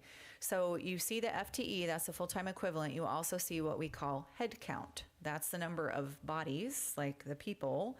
But FTE can be different from the head count because some students may be part-time enrolled. They may be split between programs. So some of these you'll see the decimals, and that's why. Southridge is almost to 800 children. Just want to remind you that their new building is 1 story and Union Ridge's new building is 2. Union Ridge is at 678, Sunset 649, View Ridge 662. Again, reminder, those two, Sunset and View, are under the same roof together. Ridgefield High School, just a note, we have more children at Sunset View than we do at Ridgefield High School. Okay. And Wisdom Ridge Academy, K-12, 192. That's where you're going to see the biggest difference in FTE because it is an alternative learning environment, or ALE, and things are calculated a little bit differently with ALEs. So altogether, 4,187 students and just shy of 4,100 FTE. More adorable first days of school, including Danny's son. I put him in there. Okay. Doing all their activities, so cute. Okay, enrollment by grade level. So I've just broken, for the purpose of the slides, K-6 and 7-12 to make it a little easier to read. So you have the head count for this year as of Friday, and then you have the head count last year. This was also the September head count. So September to September, we want apples to apples. And then you have the next column over is the change at that grade level. So this year we have 293 kindergartners. Holy cow. Last year we had 248. So this year we have 45 more kindergartners than we had last year. Then you're going to see, as you move up the system, the cohort change. So last year's kindergartners, 248 of them, turned into 267 first graders. So it looks like we're down in first grade, but actually that group of kids has grown. This is why I put it on here this way for y'all to understand. So it looks like we're down in almost every grade level at the elementary, but actually every single one of those cohorts increased from last year to this year. And in kindergarten, I know you know, but not everybody knows, we had to add another teacher. So we now have 7 kindergarten classes at Union Ridge and 8 at Southridge. It's like a whole school of kindergarten right there. Okay. You can see the rest of them: first grade, second grade, third grade, fourth grade, fifth grade, sixth grade. Interesting to note, K1 and 2 are all under 300 right now, but we did have a major uptick in our kinder numbers this year. So we'll see in the next few years whether we are now increasing again as kids are entering, or is this one of those classes where there's just a bit of a bubble, because that happens too. When you look at the 7-12, you can see again the head count, the comparison to last year, and then the cohort change. So again, cohort change going up. When you hit 11th and 12th, we see it going down. You have kids that are exiting to Running Start. You have kids that are doing Cascadia Tech. You have students who opt into GED programs, and you have students who drop out. So it is. This is a typical pattern that we see. This I just thought was fascinating, so because I'm superintendent, I get to talk about it. So withdrawal data, we did not hit our enrollment target, which is important because we budget based on what we predict the enrollment to be, and when we miss the mark, in the not good way, we don't hit the target, we're under the target, that means we've budgeted to spend money we're now not going to get. Always better to go the other direction, right? So I thought it was important because we had approximately like 200-ish kids that withdrew that were students of ours last year and now are not students of ours.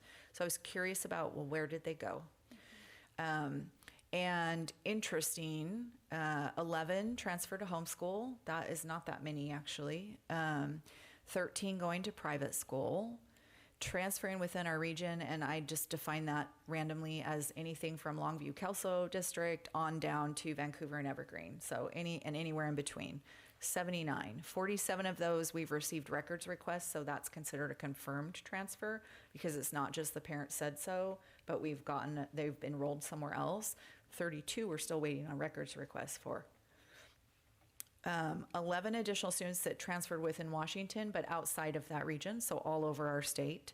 2 unknown, so at this point we've not been able to reach parents. 1 who transferred to a GED. 69 that transferred out of state. I was shocked, honestly. And 24, so a good portion of them Oregon, but of the 24 that went to Oregon, only 8 that are really what I would call regionally, like stayed in the region with Portland, kind of Beaverton area. I was also surprised to see, like, we had kids go to 16 different states. It's amazing. And we had 3 that left the country. 2 because they were foreign exchange students last year, and 1 because their family moved overseas. So I did also want to just highlight Wisdom Ridge Academy. We have a new principal, Susan Smith there, who's amazing. And we are launching Ridge Connect to support families who desire to homeschool kindergarten through 8th grade. So if you are interested in that, please reach out to Susan at Wisdom Ridge. We actually just hired, because you approved the consent agenda, a part-time teacher to be a parent support person for families that want to homeschool. And so that staff member would be able to meet with parents on a weekly basis to help them with their lesson planning and give them access to materials that we have available in the district. So we are hopeful by opening that opportunity that some of our families who are currently homeschooling or have opted into homeschool co-op programs in other districts, neighboring districts, that they might want to come back to Ridgefield and have those services here. So we're hopeful about that, but I can't do anything about people that moved to Hawaii. I mean, I could go and ask them to come back, but Danny might need to go with me. So, okay. So that's just an interesting piece. If we hadn't had 200 withdrawals, we would have hit our enrollment target. So, and not even 200, we would have hit we're not that far off. So, trend data. This is based on FTEs. That's why you have, again, the partials, the decimals here. So full-time equivalent. And I'm taking you all the way back to September of 2019 because March 13th of 2020 is when we shut down for COVID. So it kind of get you before that, all the way through that to where we are now. I've combined them based on sort of grade bands, kindergarten through 4th grade. So I combined the numbers from Union and Southridge, and you can see the difference there. We've gone from 1372 in 2019 to 1447 in 2025. It's up, but it's not crazy up, I guess, is what I really want to draw your attention to. Sunset 5-6, a little bit higher percentage of growth there. 7-8, even higher percentage of growth. 9-12, even higher percentage of growth. So what we're seeing, and I believe this is currently the trend and probably will be for a bit, is that we're increasing in the upper grades and not so much with the littles. And I'm going to attribute it, I don't really know, but I'm going to estimate or hypothesize that it's due to the cost of homes in Ridgefield. I can't imagine starting out with a young family and buying my starter home here. It would be way out of my family's reach at that point in my life. So I think that's having an impact. And then on the bottom, I just wanted to give you what was the enrollment change from the previous school year all in. And so you can see we went down in 2020. We've talked about this before. That was the year we started school, but not really. Everyone was home. Districts all over saw reductions because people pulled their kids to homeschool, go to private school, et cetera.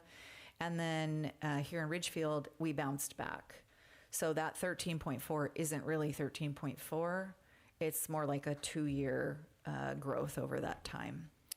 But you can see it's been trending down. So we went from that to 4.2 in 2022, 2.9 in 2023, 2.8 last year, 1.7 this year. We had predicted we'd hit 2.5 because we knew it was trending down, but we didn't think it was trending down that much.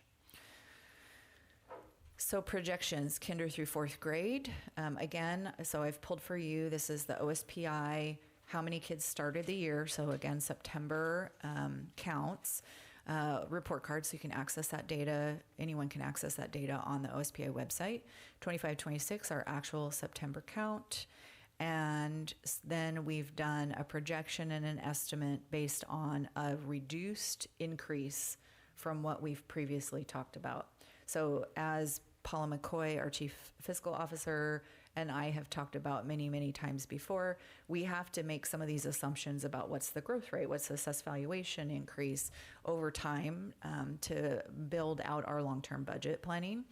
And when you adopted the budget earlier this summer, like in August, we were still expecting a 2.5% increase in our student enrollment this year, 2.25% next year, and 2% every year after that. Based on the numbers that have come in now for this September, I think both Executive Director McCoy and myself feel like we have to be even more conservative in our projection estimates. So we've now dialed it down to a 1.5% because we hit 1.7 this year. And I just can't bring myself to go to 1. So we're going to do 1.5 per year and then 1% every year after that. So you have the total number of students K through 4 year by year. And you can see 1505 projected out to 2930, 1549. So that's more kids, but it's not a lot more kids, especially when you think about the number of grade levels and 3 campuses that are coming online next year. 5th through 8th, same exact setup. So again, you can take a look at what this looks like over time. And then 9th through 12th.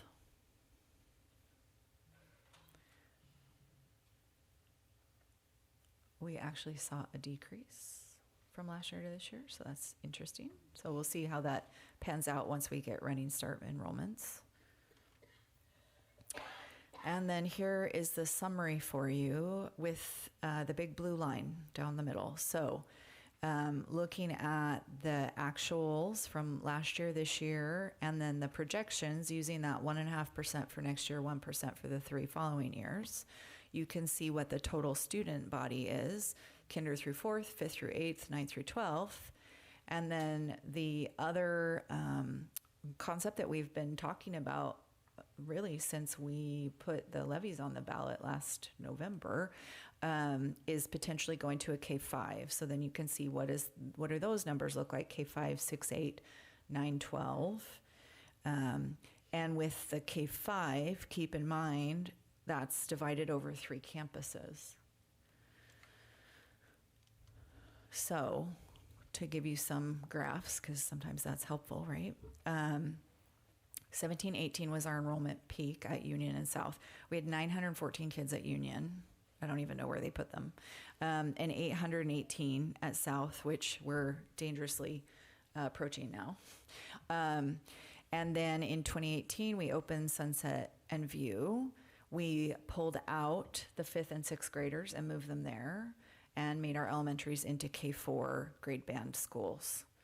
So you can see when you look at 17-18, the blue and the red is Union, the red is South. They're way up high. We opened the new school. They both jumped down. The other thing that's a trend that is worth noting is that from the time that we redrew boundaries in 2022, Union started at 712 and every year has gone down. South started at 719 and every year has gone up because there's a lot of development happening in the south of our district, not a whole lot in the north end. So important to note that. And then in 26-27, we are scheduled to bring elementary number 3 online. And there will not be an equal number of children at the 3 campuses, so let me just disabuse everyone of that notion right now. But I've split them out equally just so you can see where the bars land. And what you can see is here we are in 25-26, and 5 years from now, those campuses, K-5, will be lower than they are today. So those. This is a K-5. Yes. Sorry. Include K-5. It's the number that would be at each campus. So it's K-5 starting in 26, 27. Thank you. Yep. This, because a picture's worth 1,000 words. This is kids leaving the cafeteria to go to their first period class just on the View Ridge side. Because when you're looking at the kitchen here, this hallway is 7-8, this hallway is 5-6. This is all the 7th, 8th graders going to their first class. You can't even see the 5th and 6th graders, but they're there too. God bless our Sunset Ridge and View Ridge staff, and our one security guard. God bless that man. Like, he always has a smile on his face, but I cannot, swimming upstream, man. I don't know that people really know. We talk about numbers, and it's hard to maybe picture that, but this is what it looks like every single day at Sunset View. This isn't what it looks like at our elementary schools. But look at all that socializing. I know. I mean, clearly.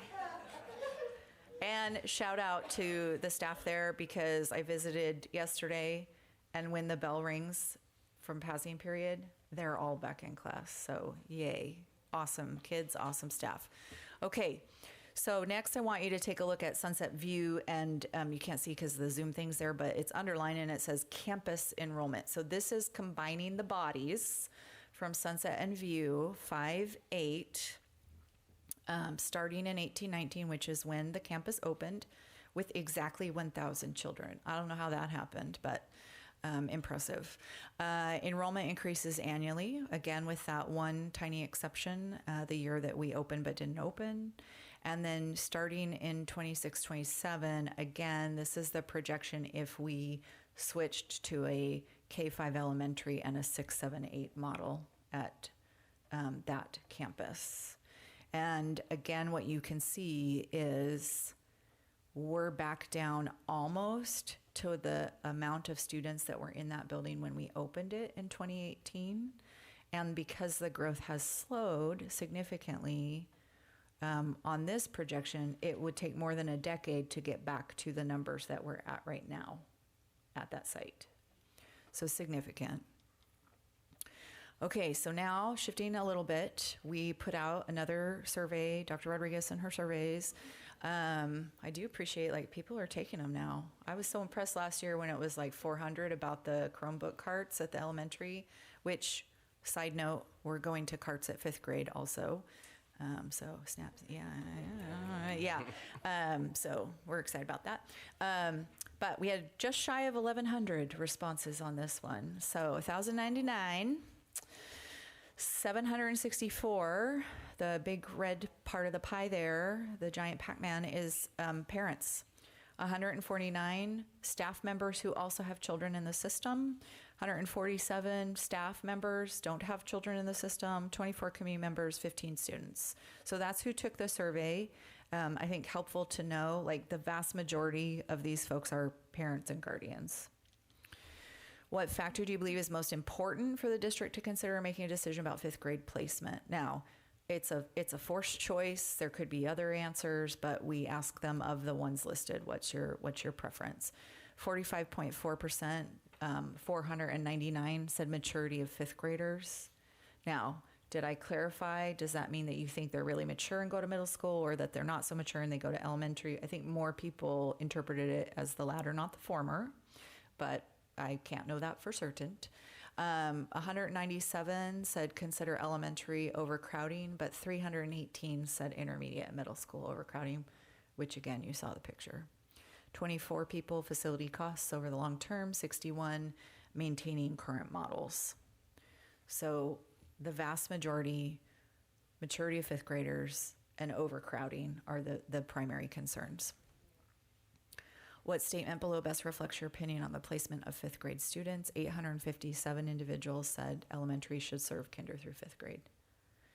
and 242, less than a quarter, said we should continue the K-4 model. It is no judgment on the amazing work of our Sunset Ridge staff. No judgment, because what happens there is beautiful, but the overcrowding is a real thing. In the event that we go to K-5, did I skip one? No, I didn't. Okay. I wanted to get out in front of this. Elementary 3 would likely maintain the Sunset Ridge name and mascot. Somehow I typoed again. There must be a ... There's other things there, but which one reflects your opinion? So 393, I'm fully in support of maintaining it. 160, I would support. So combined, that's just over half said keep the name the same. 35.9% of people said, I don't care. And I hear you. So they're like, I'll support it or I'll support something new. It doesn't matter, right? Okay. Only 13.4% said that they would prefer a new name or a different name, or strongly prefer a new name or different name. So 147 people, if my math is working. So that feels important too. And then we also, as we always do, had an open-ended response where people could write whatever it is that they wanted us to know. What has been trend on all of these surveys that we do is that about 1/3 of respondents take the time to write in comments, and it's the same case with this one. The number one thing people wrote about was the grade banding and student well-being. A lot of people talked about moving 5th grade back to elementary, maturity gap between 5th graders and 8th graders, wanting our 5th graders to just get to be kids longer, have playground equipment, have recess, not be exposed to 8th grade behaviors and language. It's a thing. And some people said, like, I'm in support of 5th grade going, but I still really want 6th graders separate from 7th and 8th graders, regardless of what happens with 5th grade. So important to note that too. Overcrowding concern at both elementary and middle. And several people commented about, like, gosh, we hope when we open elementary 3 that this is going to help to fix and address this issue. Busing was another concern, particularly for 5th graders who ride with other middle school, but we also have bus routes that are 512 that have middle school and high school students just because of the runs, like this, like where they go, where the bus goes. So that was a concern, and again, another comment looking to move 5th grade back to elementary. CISPUS Outdoor Ed, which is a beloved part of Ridgefield School District's 5th grade experience, was a concern. And people just really wanted to make sure we're still going to do it. We had some folks that said, like, gosh, that's going to be really hard to coordinate 3 schools to go together. We had other people who were like, well, this will be awesome. It's like the capstone of your elementary experience. And we had other people who offered a solution of, well, then if we did this, maybe we should just move CISPUS to 6th grade. And it's still this opportunity when all the kids come together in one school to all go together. So that's I would say, a thing still to be discussed more. And some of our staff expressed personal preference to keep the current model. And I just want to give a shout out, and they really praised the leadership and the culture at the current Sunset Ridge. So again, none of this data is any kind of statement on the work that's been done at that current campus. And with that, I'm opening up to board discussion again.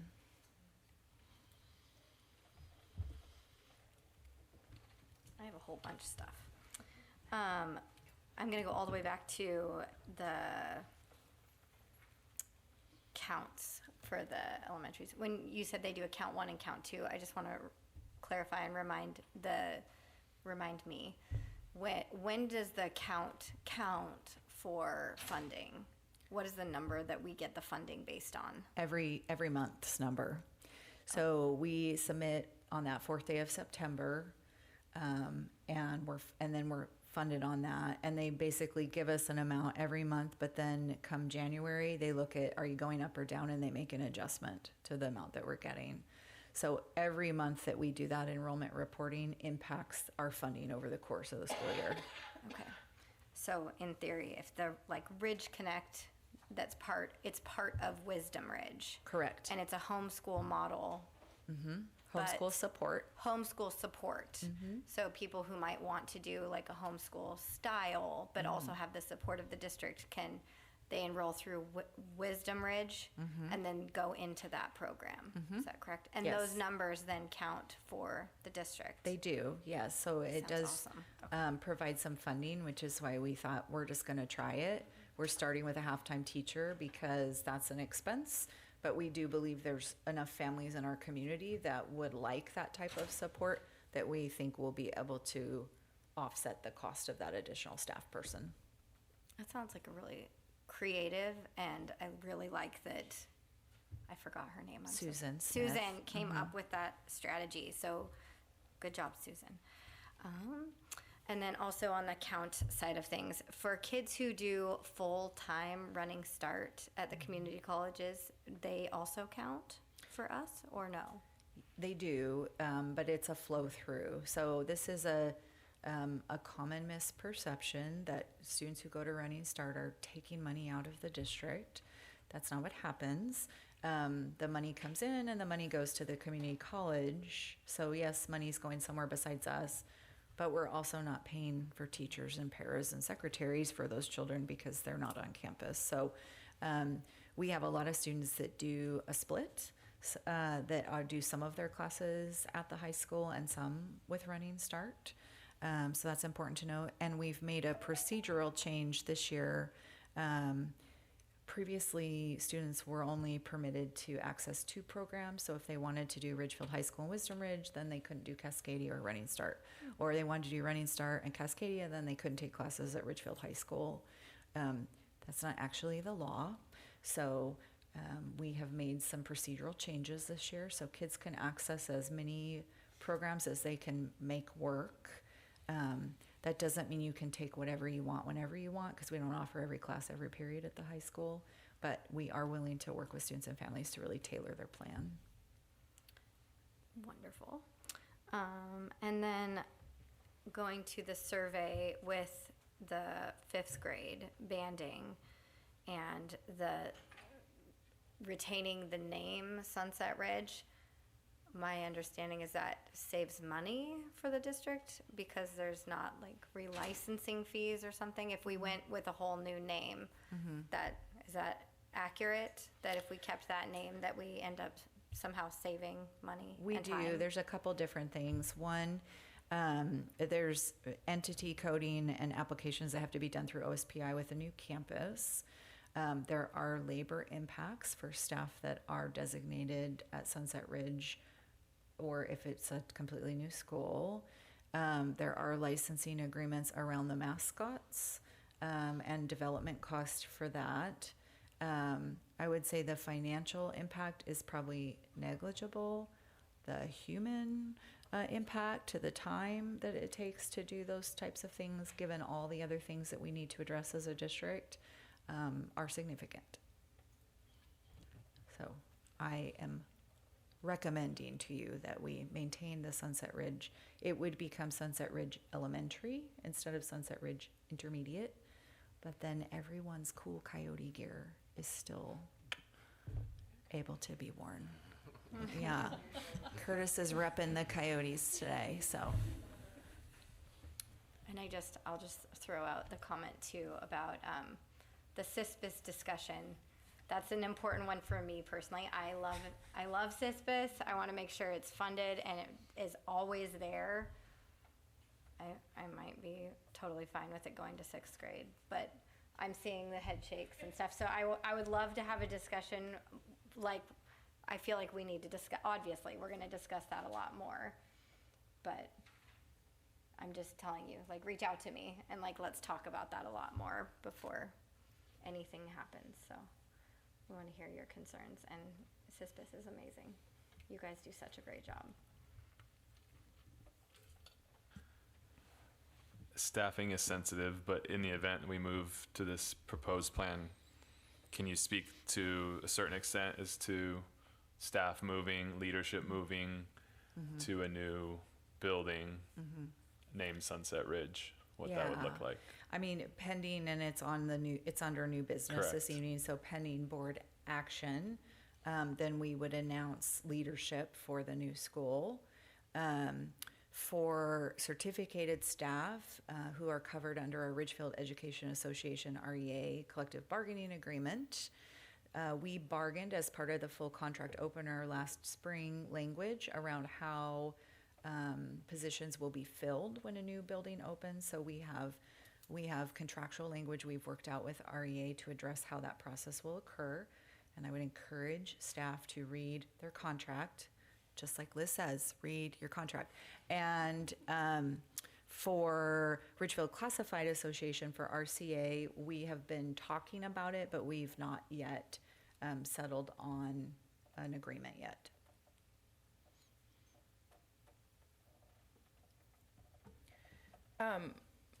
In the event of moving 5th grade, we have a middle school campus that would not be overcrowded to the extent that it is. We would have enough space for the projected number of students to be in classrooms and housed in the buildings there, correct?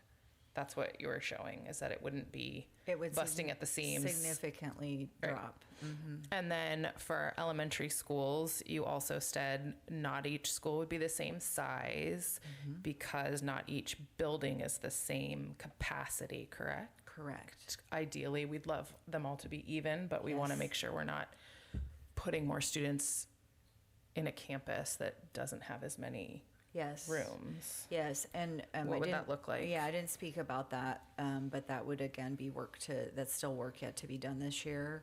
We will need to redraw boundaries. Prepare yourselves. Regardless of whether my 5th grade Canterbury, moves, right? Neighbors, because they're the flip-flop neighborhood. That's where I live. Regardless of whether it's K4 or K5 or something else, we have to redraw boundaries because we're going from 2 to 3 elementaries. We will do our very best to try to project where new housing will occur. But you're seeing right now the impact, like we just redrew the boundaries 3 years ago, and yet Union continues to decrease and South continues to go up. So we predicted wrong. And so once again, we'll predict and do our very best to try and make it so that we're not redrawing boundaries very frequently. There's some thoughts about the highway as a natural break. We kind of have a north and a south end of our district. I'm starting this week on this work because I meet with K-Whirl, which is our transportation cooperative, on Friday to start this conversation around bus routes and what makes sense from their perspective. But there will be more work to come on that topic. Thank you. And I just, again, with the surveys, I love that people are filling them out. It's very helpful for us trying to make decisions on behalf of a large group of people. Was it 78% or so felt like that? It was in the 70s, I think, that moving, yeah. Like I said earlier, I love when everyone agrees. That's pretty great.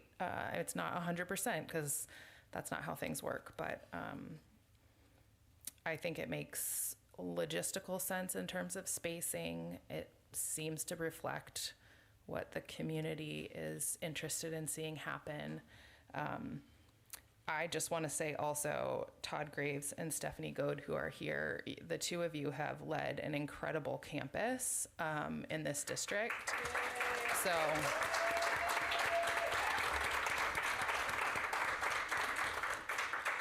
Dr. Rodriguez said that also.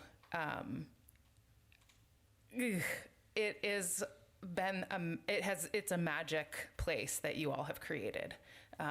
And I think by the time our students have left your school, they seem to be ready for what's to come. So I just want to thank you for that. I know this has to be also an emotional conversation for those of you and 5th grade teachers you're here who are directly involved in the day-to-day of this conversation.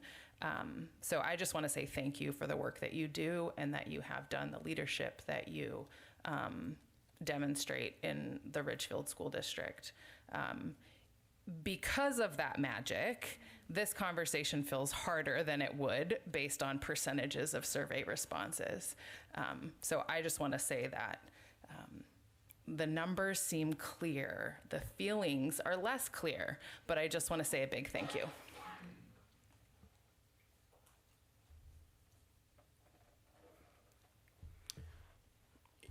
I'm going to jump in. I want to say I love our current system because it's awesome the way it is. And change is never fun, but this is another pivot moment. Like it doesn't fit anymore, and we need to make decisions based on what makes sense. And I mean, all the charts and everything kind of paints the picture what makes sense. So it is a hard, like, I didn't really like the K4 intermediate middle when it first started because it was weird. and then it made sense, and then I really liked it. I thought it was a good transitional way to kind of navigate through your education. But we have to make decisions, and again, back to decisions that are best for kids and gives kids best learning environments and work within the facilities that we have control over, not these pie in the sky future things. So my other thing is CISPIS is deeply important to me as well. Like I experienced it. And my most important thing is that whether it stays fifth or goes sixth is less important, that it just stays and that kids get to experience it. I think that is a great topic to kind of kick it around, like how do we make it work as long as it stays. That's number one. So there was a comment about like if 6, 7, 8 stays, how do you not intermix 6th with 7th and 8th? Is that even possible? Like, It is indeed, and that is what most middle schools, the most common configuration in our state is a 6th through 8th middle school, and very often you will see that, you're bound by the facility, but we have separate hallways, we have separate places, you can schedule lunches at a different time, right? So there are ways, I think, to manage the 6th graders in what feels like a more small setting. Currently, the 6th grade model is teams of 3 teachers. I don't see any reason why that could not continue. And we have collective bargaining agreement language that some of those decisions will be made collaboratively with our staff. So those are all things that will have to be worked out this year prior to any changes being implemented.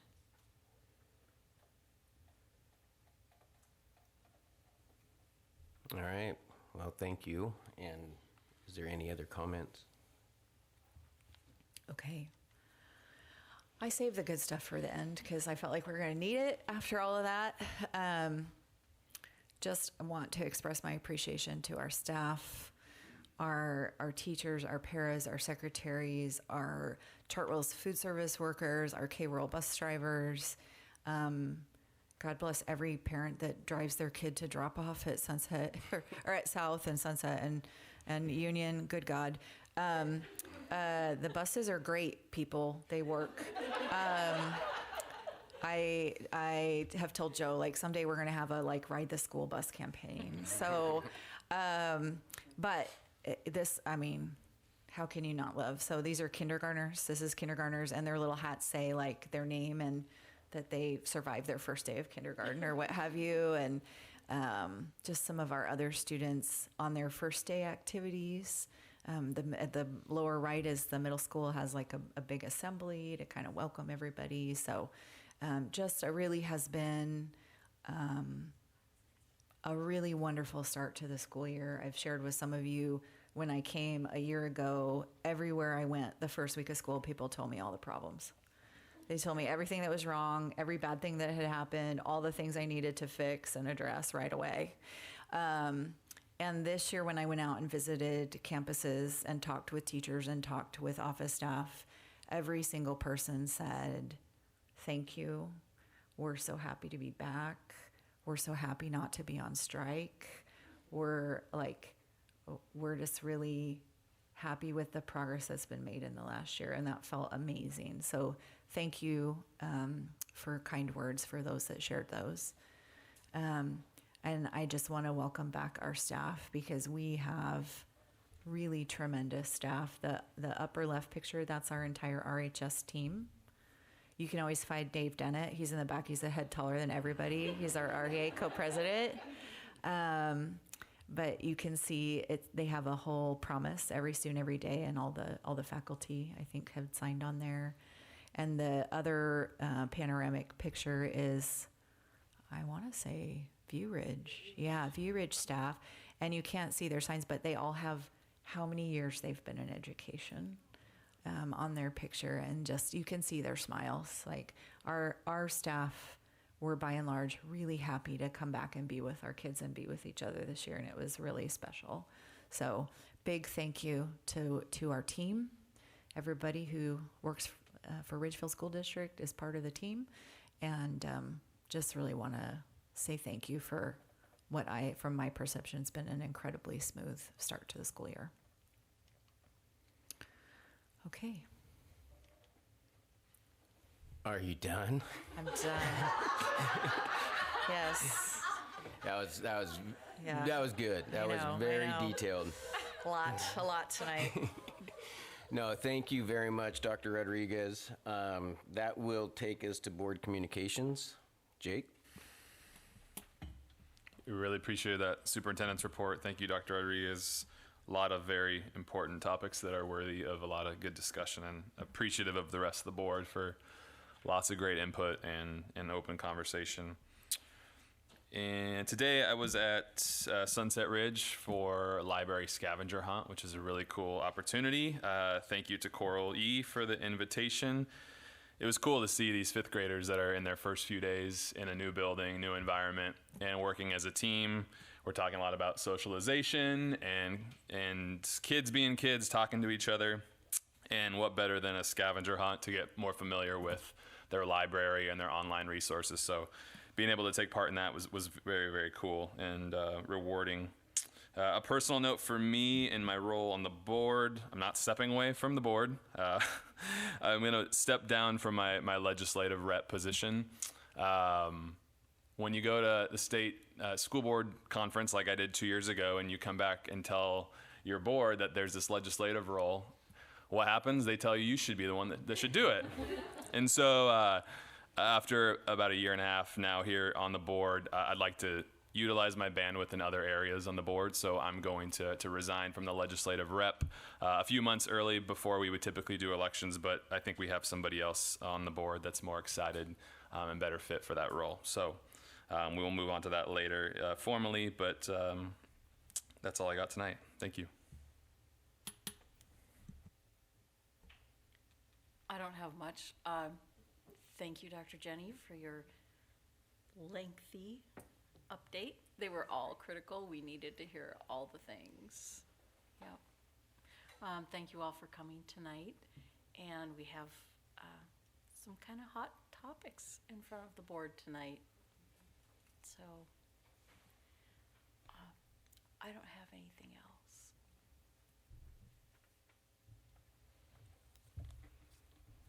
Usually you announce me. Go so I ahead, was waiting Amanda. oh, okay, thanks. Trying to be formal. I just wanted to say thank you to everyone who reached out via email or personal notes or took the time to communicate with us about all of the things. It really does make our job a lot easier when we know how people are feeling, and I like to be included in your thoughts. So thank you for that. Thank you, Dr. Rodriguez, for giving us an overview of all the things. I know sometimes out in social media land, like, people comment about stuff, and it's nice to know, like, it's good to have that, like, refresher, like, what's going on with the water, what's going on with the facilities, like, what's going on with all the things. So thank you for putting all that together, because that's a lot of time and energy on you for that. Yeah, and Amber here's flipping through the calendar, so yeah, if you haven't seen that yet, that's also, thank you for that. What else is there? Just know that sometimes, even if we're not responding to you, that we're listening, and we're really like trying to make the best decisions based on what you're telling us and what we're hearing. So don't think that we're not hearing what you're saying up here. Your head nods and everything. Thanks.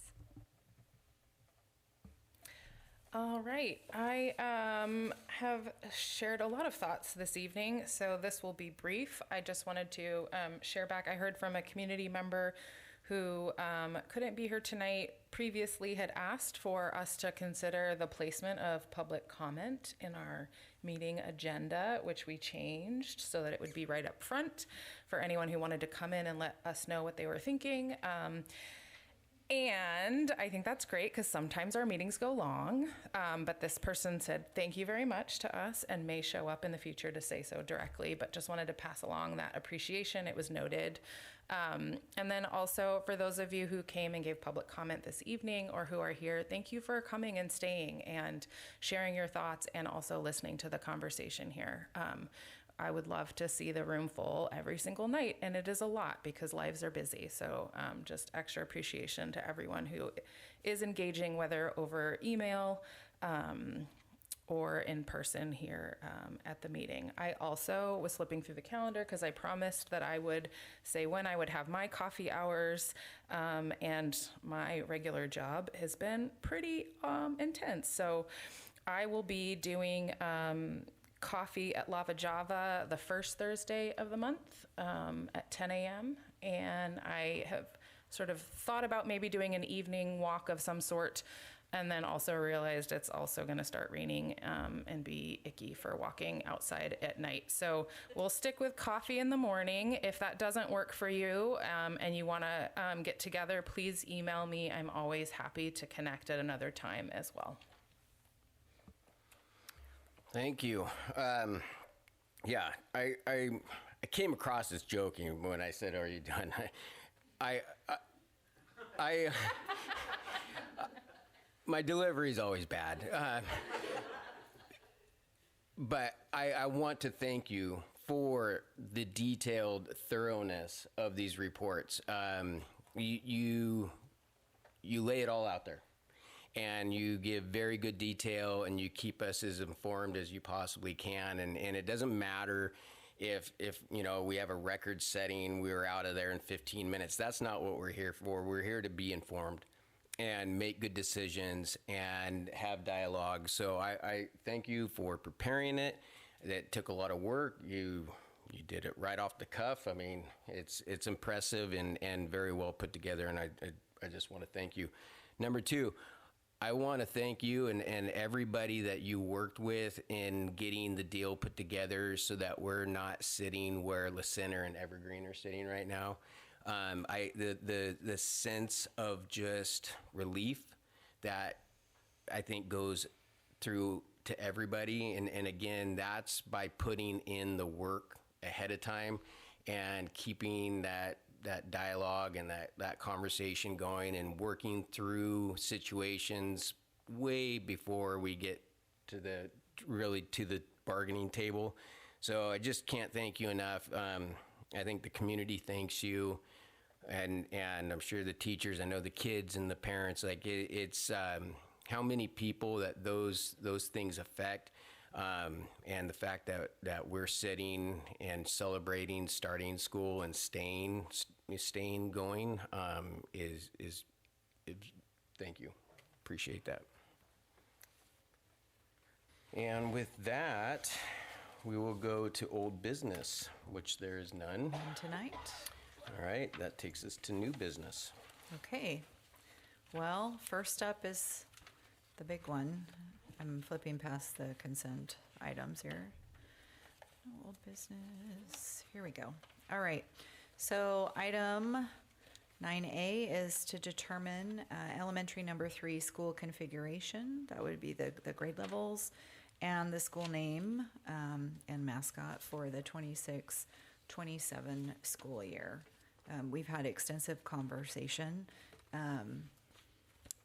I just want to one more time say, you know, this is a decision based on feedback from families. 5th grade at the elementary is one of the first things I heard when I arrived here. And what's been so fascinating is as families have 5th graders, the feelings always change.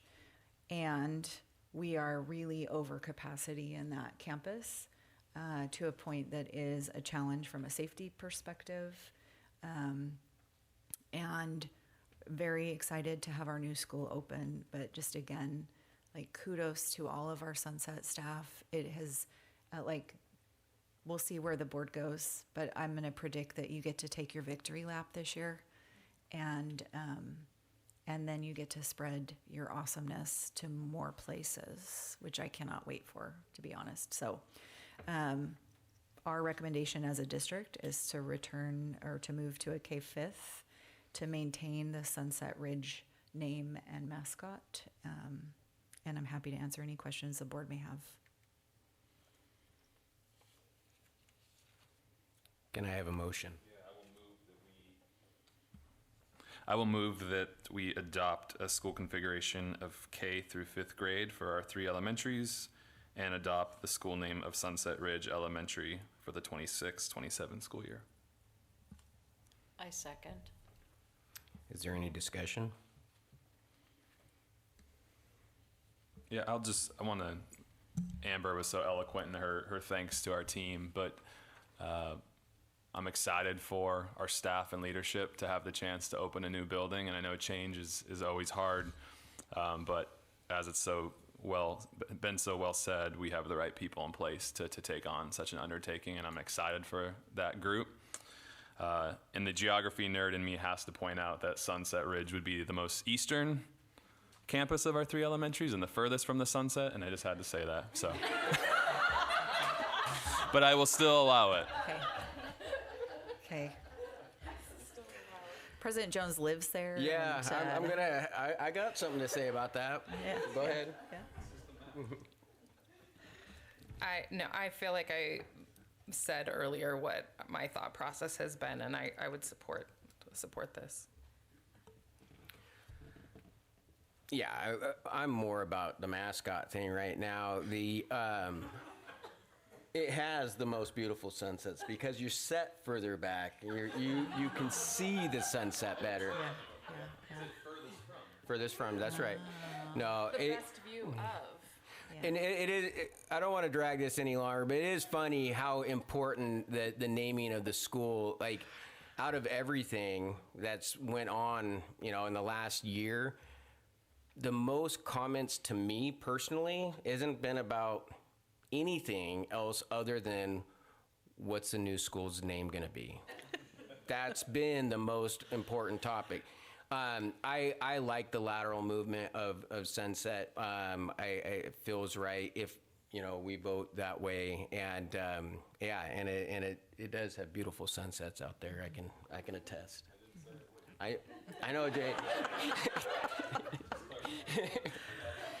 So with that being said, all in favor, say aye. Aye. Aye. Aye. Opposed? Take a big old breath, folks. I'm going off script. It happens. Impromptu make an announcement based on the decision of the board, and I'd like to announce that Todd Graves and Stephanie Goad will be the administrative team.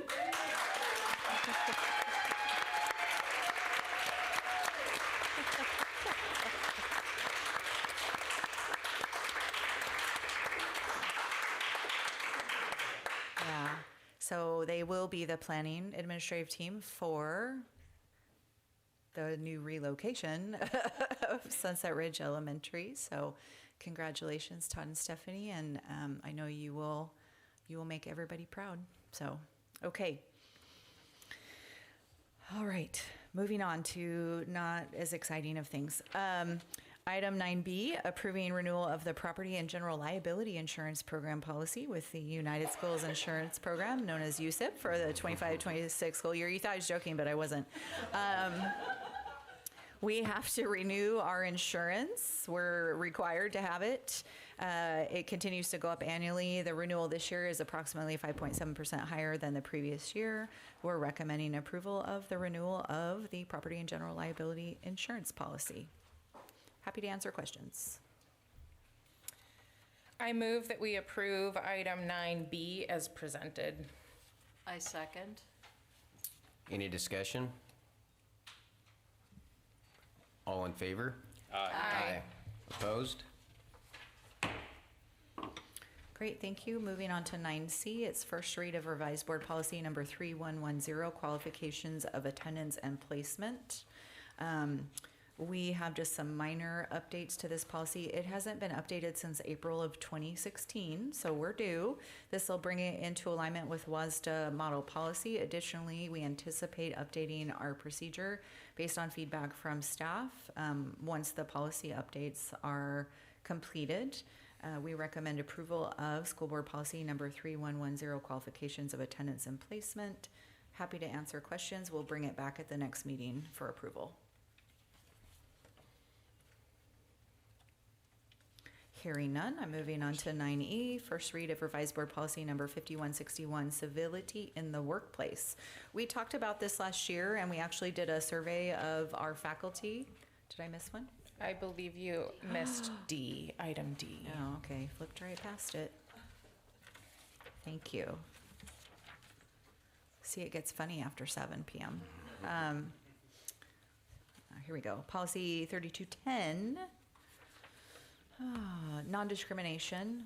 Again, some updates. This is going to bring it in line with WASDA model policy. We have already updated our non-discrimination statement. It's in the calendar, it's on the website, it's in the handbooks, student and staff handbooks. So we do have new, I just want to take this opportunity to mention, we have new points of contact at the central services. So for 504 compliance coordinator, it is Curtis McConnell, our director of special education. For gender inclusive policies, it is Kaylin Heath, our assistant director of employee services. For Title IX and also for HIB, known as harassment, intimidation, and bullying, it is Luke LeCount, executive director of employee services. So those are the folks for those formal types of processes moving forward. Happy to answer questions about it. Okay, now 9E, revised board policy 5161. WASDA does provide a model policy for civility policy. We have never had one here in Ridgefield School District. The new policy that's being proposed is in alignment with the WASDA model policy, provides clear expectations for fostering a professional and respectful environment for all of our constituents, our staff, our families, our visitors, and our community members. I tried to write students in there. Danny stopped me because we have different policies that address students specifically, so they've not been forgotten or left out, but there's different policies that apply for students. As we continue, as we talked about earlier this evening, just to build our supportive and positive district culture and improve our community relations and communications, this policy provides a formal commitment on behalf of the board, the superintendent, and the district to maintain the personal dignity for all. So we have put this together. We shared the data last, I believe it was December, that staff are in general in favor of having a civility policy in place, and personally I feel it is imperative that we do that. So happy to answer questions. Okay, and item 9F, first read of revised board policy number 5253, maintaining professional staff and student boundaries. This one also hasn't been updated since August of 2016. There's been a number of updates to the WASDA model policy, so this would bring this in alignment with that. In addition to updating the policy and procedure, all district staff are required to complete the Understanding Boundaries training module this August. We take this really seriously as a district, so We wanted to ensure that all staff know appropriate boundaries and effective boundary principles, examples of boundary violations and how to address them, how to implement effective boundaries with students, and to understand our mandatory reporting obligations as school staff, organizational policies, and the consequences of violating state law. So we recommend that we get this one in compliance as well. Okay. Very good, thank you. Yep. So now that takes us to our board reorganization to elect interim legislative representative. I will call for nominations. I'd like to nominate Director Ronstadt as interim legislative representative. I second. Yeah. 2 more times. Oh. Are there second call for nominations?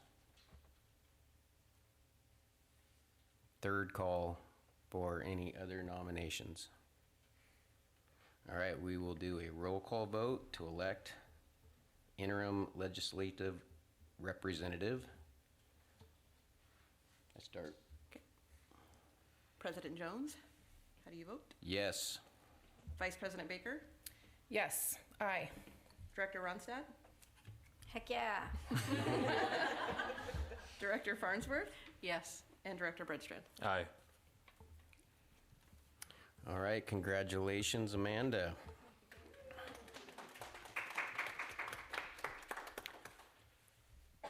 That will, or do we have any executive session? We No, do not. No executive session. So thank you all for coming. I appreciate your involvement and have a good night. We are adjourned.